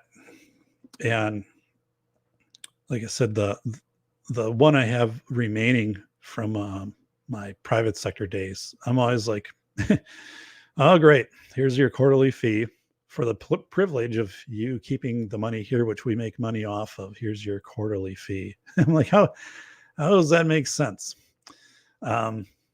Yeah. So, all right. It's like, yeah, loaning someone, like a big screen TV. And then they're like, and by the way, like, thanks for loaning me the TV. And here's your fee because I had to do electricity to watch the TV. Poland, Ireland, France, Romania, Argentina, those countries have nationalized pensions eventually happening. Yeah. I think it will. I think you're right on. I think, so Alex, well, you made a good point, because I think this whole thing with the Fed digitizing the dollar, there'll be a companion with that, right? Which there'll be a national retirement, kind of like a Social Security, but maybe you can contribute into it. Maybe there would be then, if you put so much into it or you've been in there so long, it would be like they structured it like an annuity. But these are all just things they would do to tell you, right? Because who in the world knows what would actually be available, much less 10 years down the road than a year. But this would be appealing to a number of people who have nothing saved. Imagine that. I mean, as a trying to get elected, or some policy thing of saying, it's like this new Social Security net, and this is a new Johnson deal. So then, yeah, people would jump on that, right? And they'd be like, well, sure, I want to be a part. Remember, like, Social Security, I guess when Social Security started, like, that when people started to get the first payments out of that, like, they had never contributed into that system. So they did really well because they were getting, money that new people were putting in. But yeah, I mean, it all depends how you spin this, right? If you put the spin on it to make people feel like, oh, this is this big, this will be retirement for you. You won't have to manage it all, and this is equitable. And if you go place to place, you don't have to worry about changing 401k stuff from one employer to another. And it's bad. It's bad. Armitage, if they don't seize the IRS's and 401k as part of their announced bail-ins, the inflation on, and still make them basically worthless before you try, unless you're planning to do it today. Yeah. Right. So the bail-in is, they're just going to take cuts out of this, or say, if you have a 401k and the balance is above 100,000, we're taking 10% of it, or whatever it is. And yeah, I mean, and if because I'll talk to older people than I am, and they'll say, well, that'll never happen. I'll say, but the thing is, right, younger people and more radical people are being voted into Congress and being named to these positions, and all they have to do is just put it in and vote for it. Like, there's a community near me, very near me, where they voted in a very radical council and city council, and they just said people don't have to pay their water bills. We think it's oppressive for people to pay their water bills, which is a city thing. And then and then also, if you sold your property and you owed like $9,000 in water, whoever purchased it wasn't responsible for it, so there wasn't a lien. So that community then basically, within a year or two, their public works director came out and said, well, what do you want me to do here? Because we don't have money to fix water mains. No one is paying their bills. Like, and so they just started letting everything collapse. And this was not a rundown bad community, but it was done in the whole thing of a social justice, because people in poverty, this is a, instead of having the dollars that they have to pay in for the water bill, they should be using those dollars on food and clothing, right? But the reality is the water bill's got to be paid. Otherwise you lose your infrastructure in your city. I mean, that argument goes pretty fast. I mean, fire department, roads, I guess you could say, law enforcement. Let's just even take that out of, but jeepers. Louis Anderson, complications from cancer. So yeah, man. I bought my first cell phone in 2001. I don't know when I had mine. I think it was actually before that. This is to Joe Dolio. You should also have fish doxy and fish clean to cover penicillin resistant infections. Yep. I had a roommate in college who was a science major who used to make bootleg penicillin out of like moldy breads and stuff like that, and eat them when he was sick. But he had a science approach to it. It wasn't, this was back in the early 90s, and did this a number of times. And apparently had done this like as growing up, like this was part of something the family did. But yeah, the dude went on, he was a scientist, like a bioscientist. So Vanessa, I still have a landline in my house. We do too. We still have a landline. Safety Doc, you can see any 48. I'll let you know if I do. So I always make them show the tag. I won't buy it if it doesn't have a tag on it. And then sometimes that's been altered, so then you're kind of screwed. But actually I have one sport coat I bought, which is very nice. I've had it like 2 years, but it's brown, but the sleeves are too long. And we do have a tailor in town. Her name's Nona. So I need to take that down to Nona and say, just like shorten these up, because otherwise it's a really nice jacket, fits well. But it's just like, it's the sleeves are too long. The sleeves are too long. And so it doesn't fit well there. I did a presentation once and I wore that sport coat, and hopefully nobody noticed. Really, what is up with the sleeves there? I look like one of those things that they put the air through, and it's like, 40 feet high in front of a car dealership.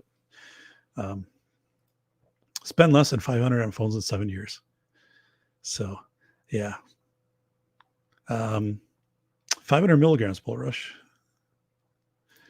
They have stopped the baby aspirin stuff recently. Yeah.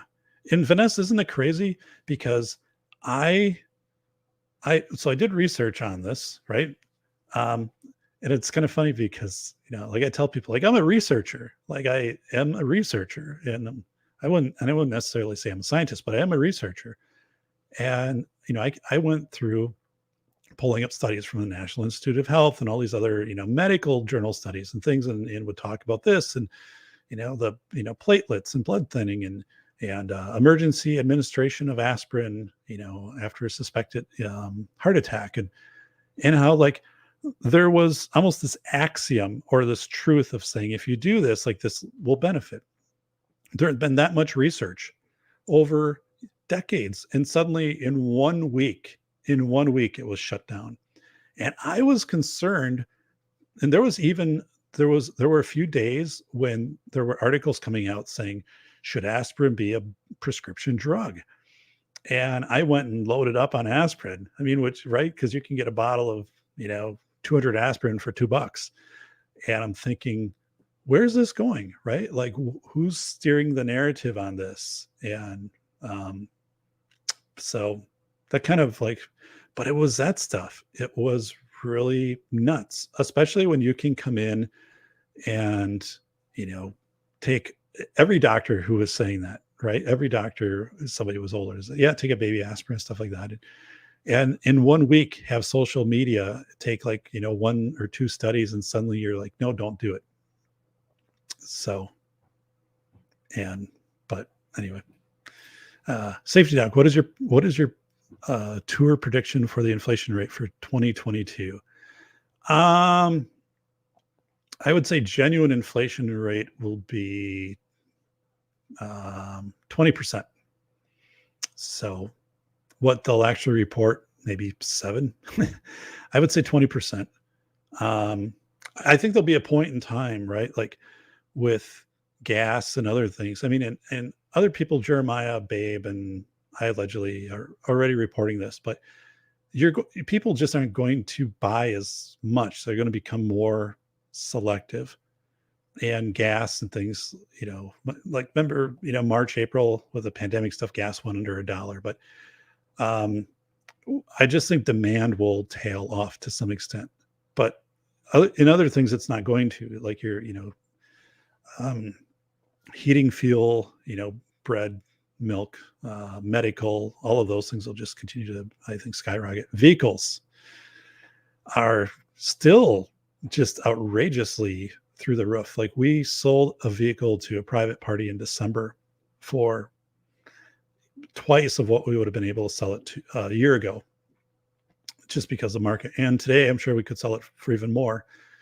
And the vehicle that we bought in December is now listing for $6,000 more than what we bought it for. So, and the thing is, like, the people that have these or have the money to go out and get these, and this whole like fear of missing out in the housing market stuff is still crazy, and completely crazy in my area. So I would say 20, but I'm under the assumption that we're going to have a big pullback in the stock market. I know the NASDAQ has pulled back, but I think the Dow, because all this money coming, this printed money, like coming into the market. So, man, anyone else want to put a prediction in there? Go for it. It points in the direction toward hyperinflation. I think if we got above 20%, then yeah, I mean, you're going to see just crazy things, and the people, if they have the money or can get a loan, will just go out and buy it, because then their thought will be, well, it's a hedge, or if I better get it now, or it's not going to be there tomorrow. But I mean, there's going to be a lot of essentials that people, I mean, a lot of things people aren't going to necessarily need. Like they're not going to be needing to spend money on a new TV or new laptop or tickets to the Packers game or Netflix. I mean, so a lot of those things will hit a threshold where people will start to trim them out, as they did. So another thing is, people forget about this. And I wrote about it in Velocity of Information, then I took it out because I didn't have enough room for it at the end. But between like March 7th and March 21st of 2020, so before the federal government came out and said, we're going to give $600 a month or whatever, $300 a week, additional unemployment and these things, before any of that was released, and stock markets are crashing, businesses are closed down because of the pandemic, people went to Craigslist and Facebook Marketplace and eBay and whatever, and they were selling anything that they had. They were like, you go and you talk to people that had the storage shed business. They said everybody, phone was ringing nonstop. I got to get into the shed, right? If they didn't have their, whatever, or like you would go, I went by these places in my town and there were people just out there with their vehicles and trucks and whatever, like usually there's maybe one person there if there's anybody. And what they were doing is like, what do I have that I can sell? Because no one had any money. Our friend Juan, the Aztec patriarch, was Cabrera in San Francisco, was talking about this back then. He said he was going and he was buying vehicles that, in 2019, maybe they would sell for $4,000 or $5,000. He'd buy them used and fix them up and whatever. And he said people were selling the same vehicle for $1,000. And he's like, he would look at it and say the tires on it alone and the rims are worth $1,000 plus like the other. But they told him like, we need the money. Like we're terrified. We have whatever. So he picked up a lot of vehicles for $1,000 or less, and then was able to turn around and sell those for a profit, a big profit. But Nick Schulander from Washington State, who's been on the show, college student. His college was, shut down, engineering student. And he said he started to immediately notice Facebook Marketplace right around the 10th of March, I think 10th, 13th. People were putting on and saying, I have a gaming laptop, 4 months old. I paid $2,000 for it. I'll sell it for $100 and I'll deliver it within 100 miles. And so he bought like a gaming laptop. And there were, other things, but he said like this, and gas was $1 a gallon, remember? So people are like scrambling. And, but I remember going on, people were making me aware of it. Like I was going on Facebook and Marketplace, Craigslist, like people were selling, firewood in my area. So, like, 3 cords of firewood, which normally around here delivered is, maybe $225, $250 if it's oak. And they'd be like $75 delivered to your house and stacked or something like that. I mean, or best offer, like that was always in there. So I think you're going to see this potential, again, purge of, but then the thing is like the market drops on these things, right? Like people put these things out there, and who wants like a used router or, these used computers and things? There's only so much. And to even like get that sold, right, you have to put your price really low. But yeah, Schulander did really well on that. Armitage, they want digital currency so they can turn your access to your money off if you disagree with them. Fight that core concept with everything you have, and well, I'll regret it. That's the fear, right, Armitage? I mean, it's kind of what we see with Mike Lindell to some extent. Yeah, I'm not like a Mike. This isn't a pro Mike Lindell statement or anything like that. But there could be, right, if you are saying statements or if you're under investigation for, whatever, or if you have an outstanding traffic ticket, or you have not paid your property taxes, but let's say it is something where you've come out in opposition of something, there could be this throttling of your access through that social credit score. So, which happens in China, and it is there in Japan to a lesser extent. But that's the thing, like the whole system of a digital currency and all of that to me is like, wow, you could have massive efficiencies built into that. But it's like, who controls that and what are the policies around that? And especially going back a year ago, 20 countries their government shut their internet off. Myanmar, Belarus, and Australia, so I think it's the Keep It On Coalition, right? So I wrote about that and said, in the velocity of information, everybody thinks this stuff will be accessible, except when people make decisions to make it inaccessible, and then you're kind of screwed. So this is Saskatchewan to me. Roll your 401k to another provider, screw fees. Yes, no kidding. I've heard about Vanguard with very low fees. So, if they had, it's too bad there isn't, just like a no fee. I know, but I kind of wonder where these fees come from, because aren't they making money off of you having your money there?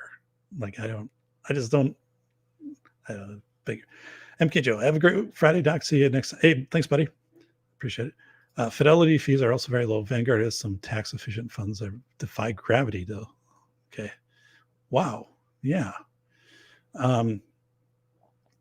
So look up Delphi Corp under GM. GM bankruptcy allows Delphi non-union members' pension to be dissolved. Oh my God, this gas just been allowed. Stand up at Supreme Court. This has just been allowed. No return of what each out. So didn't know that. Yeah, I think that I've seen that in other places where some private company pensions, like if the company, because like didn't GM dissolve Delphi, something was up with GM too after their 2008 bankruptcy that affected pensions. So it will happen eventually. All Pro Lemonton, a tech billionaire, Peter Thiel, managed to get $5 billion into his. I saw that, a backdoor Roth conversion. Yeah, it has people freaking out wanting to tax him on it. So, right, because he had done that with stock. Yeah, I think inflation will run higher than the 80s this year. Yeah, I remember inflation in the 70s too. The thing is, there used to be CD, certificate of deposit rates, which would be 6, 8, 10%, right? So if inflation, like in the 70s, was high, and even part of the 80s, you could match that with a bank CD if you had money. And now a 5-year bank CD in my area is 1.2%. So, which is crazy, right? So if a bank inflation 7%, if you had a CD that was 7% or even 6% or whatever, 5, I mean, it'd still kind of be keeping level. But when you have the best you can do, let's say on something that's quote unquote safe, a bank CD, it's 1.2% and inflation is 7, your dollar's eroding. But then, like, how do you get that better? How do you get a better return with that 1.2%? You put it into the market. So maybe you'll get a better return, or the market will puke, and then you're really screwed. So, all these situations where we used to have, it wasn't long ago, I remember, and Ford Motor Company, well into the 1990s, had what was called a Ford fixed interest note. In the company, you could take there were 3, 5, I think 7 and 10 year, but you could take a 10-year note, just like a CD. So let's say it is $1,000, a 10-year note. You write 1,000, you fill out the 1-page paperwork, send it to Ford, $1,000, like 1990. And they give you 10% a year. And then after 10 years, that $1,000, you get back $2,000, right? There'd be more than that because it's like 1,100 and then it gets 10% on that. And it just worked that way. Like, those were a thing. These corporate fixed interest notes. Ford wasn't the only one. Those are all gone. And yeah, but imagine, like, if you're fixed income and you're elderly, but the fact that you don't have the ability to take a certificate of deposit or, savings certificate at a credit union for 3 or 5 years for 5 or 7% to, at least kind of stay even with inflation is just killing you. There's no tool to stay even. At least, you can look at like dividends maybe, but collapses their ultimate goal. Yeah. Good morning to John Rice with a little toast there. Good morning, John. Toy Town, wacky waving inflatable arm.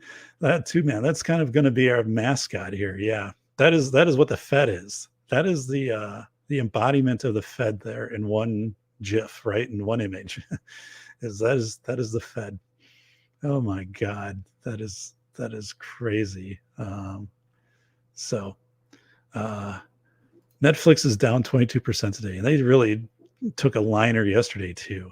But see, that's the thing. Like, you look at a Netflix, and I mean, from an investment standpoint, right? I would look at Netflix and be like, if you're only investing in something that is all electronic and based upon, kind of this consumer access, like, there's no hard asset, right? With Netflix, like, wow, it's really, really vulnerable.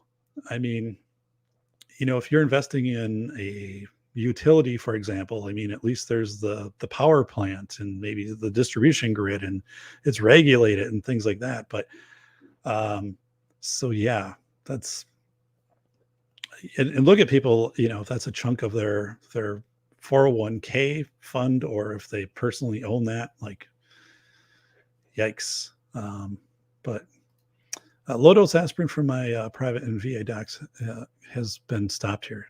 It's crazy. It's crazy. I sold almost everything I owned last year, except your Isuzu. You did not sell that. That only appreciates by the day, my friend, by the day. So let's get to our final article. This has been great.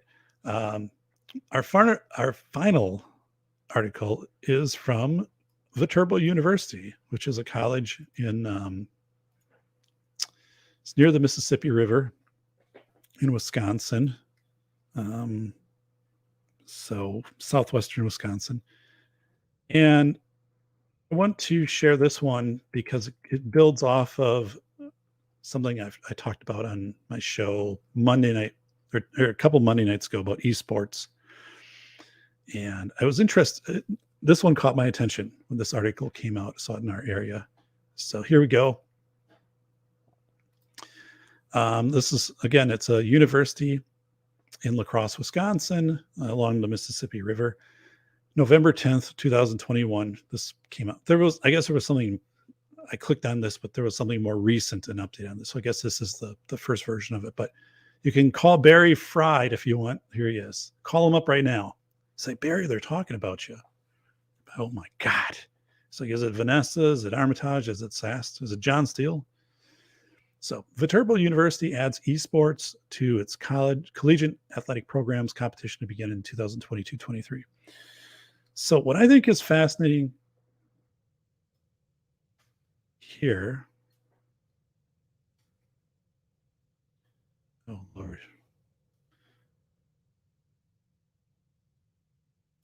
All right. What I think is fascinating here, there we go, is let's look at the headline. Viterbo University adds esports to its collegiate athletic programs to begin 20. So it's a straight up headline. There isn't a bias in this headline. But reading, so if you initially just read this as face validity, you're thinking esports, oh, video games. So like, what college video games? Like, I mean, this is, people are thinking sports, actual traditional physical volleyball, football, track, all of that. And I had talked about how there are these articles coming out. And a couple of weeks ago, I had a show on this where they're talking about kids' participation in sports is plummeting and all of that. And I'm like, yeah, the thing is, you're missing out though, because kids' participation in traditional physical sports is decreasing. And there's a lot of stuff that goes into that too. Like it's, those are highly organized. It's getting more expensive to do that. Like kids having to buy specialized equipment and stuff like that. But this whole esports area since 2003 has really grown fast. And there are like 8 states now that have esports as part of their sport. You can go to state, like in Madden football, like stuff like that. So I'm like, the overall participation in sports, if you include esports, is probably up significantly. And then the whole thing of like, well, kids in sports like are less likely to be involved in violence. That's not really proven.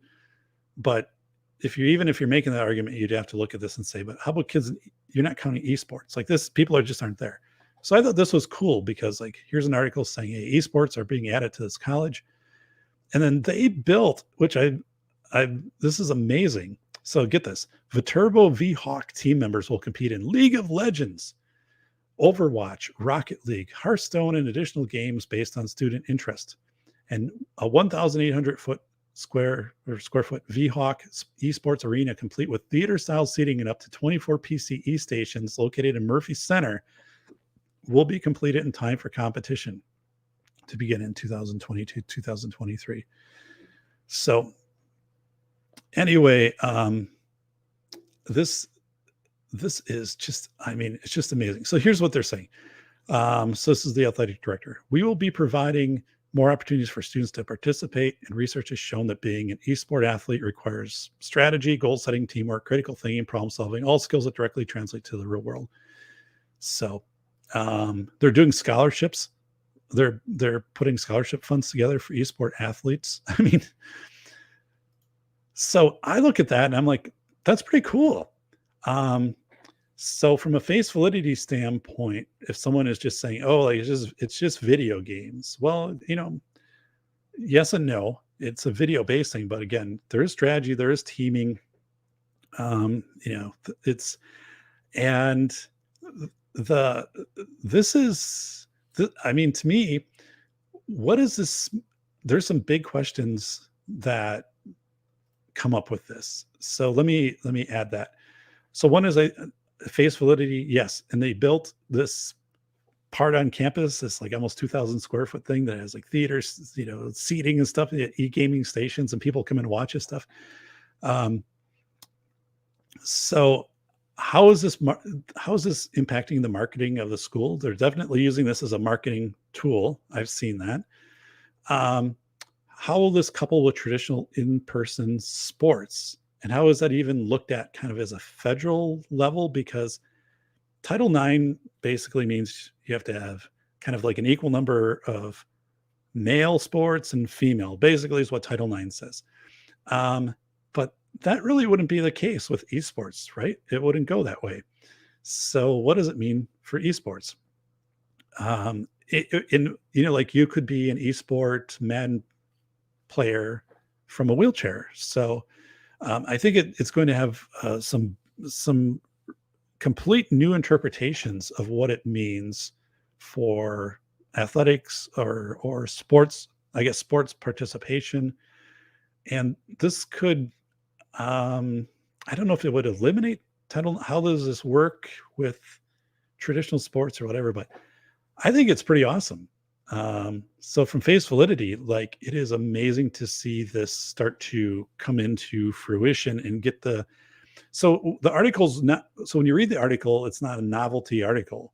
It's saying this has arrived. This is here. We're now part of this. There's other teams in this league. Now, again, there's things that come into this, like, right, people who will argue like face validity, like against this, like, oh, you're just sitting in a chair playing a game. But yeah, I from face validity, I would expect you're going to see schools start to market this, and you're going to see this helps for more people to participate in more things for inclusion, students with disabilities, like otherwise that wouldn't be able to participate in some things. And also it's going to change the interpretation of Title IX sports. So, and also too, like maybe the metaverse, like that's down there thinking a little bit, I guess, but what does that mean if you're participating? So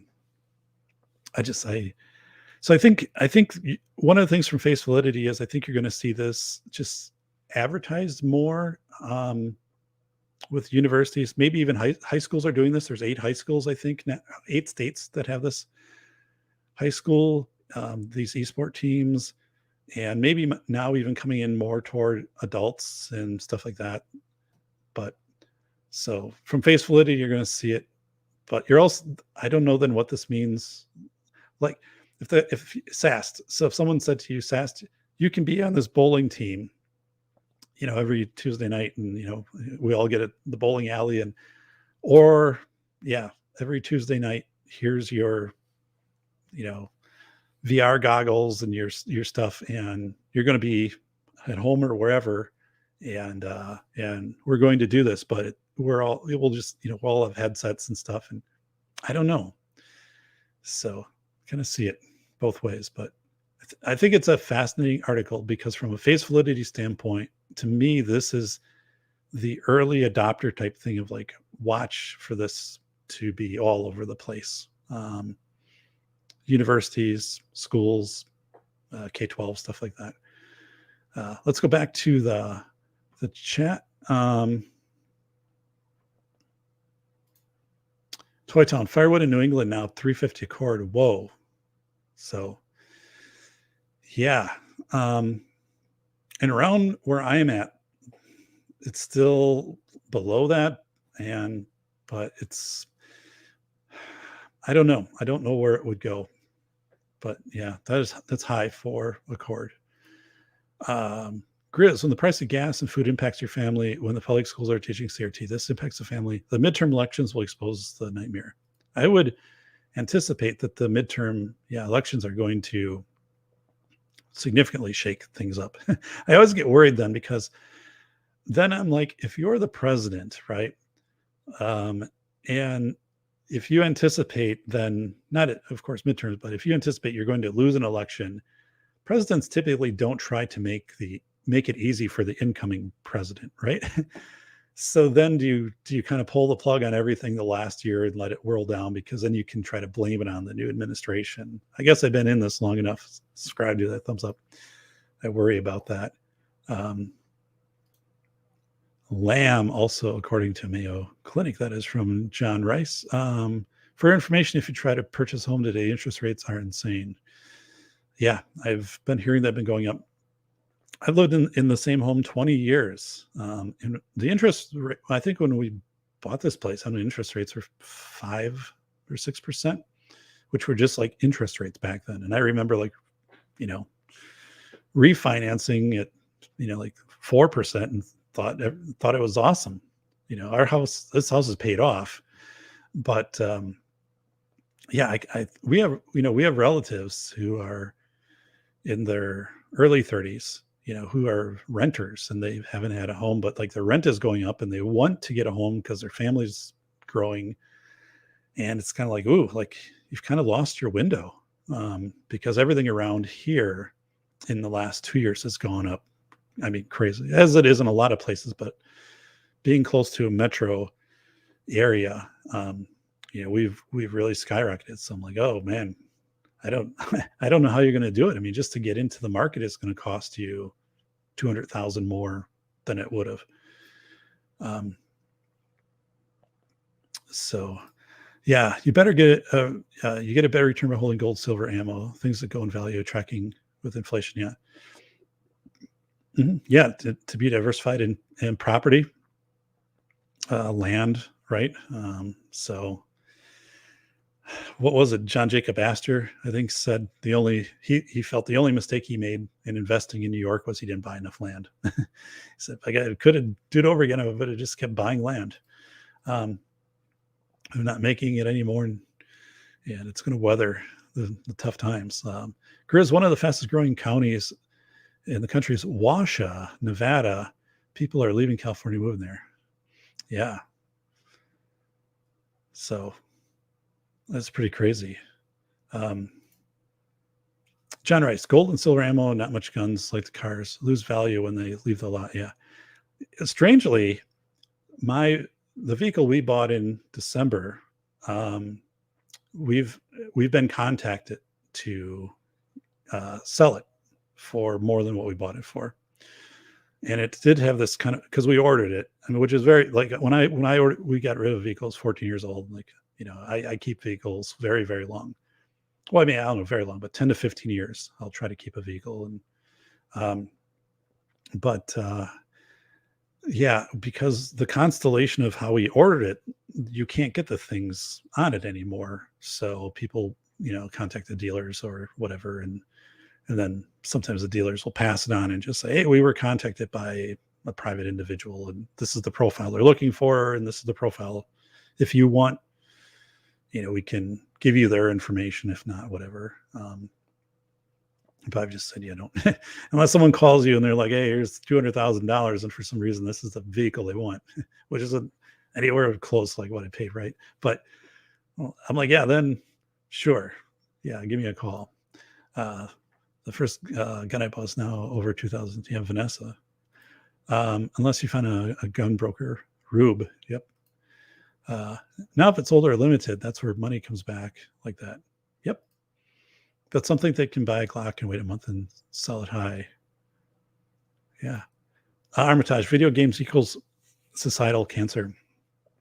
So, and when I grew up, I played video games a lot, but I also did like a lot of other things like biking around, fishing, stuff like that. And now it just seems like it's so consuming of people's lives. I know Aaron Clary, my friend Aaron, talks about this, where it's one thing, right, if you have video games and if you're playing some video games, but it's when you're kind of just like, that is your sole focus. But Robert Ribbit Harrison, good afternoon, Doc. You bet. Zero White Oil. League of Legends is a man-child generator. There's not a positive to this article. That's not good, man. I don't play video games anymore. I used to play the sports video games, but that was just like when you would put the cartridge or CD in, so you're not competing against someone on the internet. Actually, which I kind of liked, but I don't know. I live in Meatland. Grizz, 6 years ago, I decided it's time to purchase self-defense firearms. Colt, Walther for conceal carry made by Speed Holster. Do some serious homework. Check out Mernickel holsters, by the way. I'm in Texas. They were in Nevada, but that's where I've got my stuff. John Rice, nice purchase, Grizz. That 6920 solid. Former vet, from Grizz, just my opinion noted above. Armitage, they don't do other things anymore. They wake up, play all day. Get pissed if you tell them to do anything else. I have one of them here with me. Sorry about that, buddy. Yeah. Now, my youngest daughter is so into middle schooler, like roadblocks. All that's, just on the iPad, roadblocks. There's Mernickel. So getting exposed to League of Legends, that's the problem. A lot of people are hardware. So, all right. Well, everybody, this is your good friend, the Safety Doc. Monday night, Guns and Barbecue. John is going to be on my show.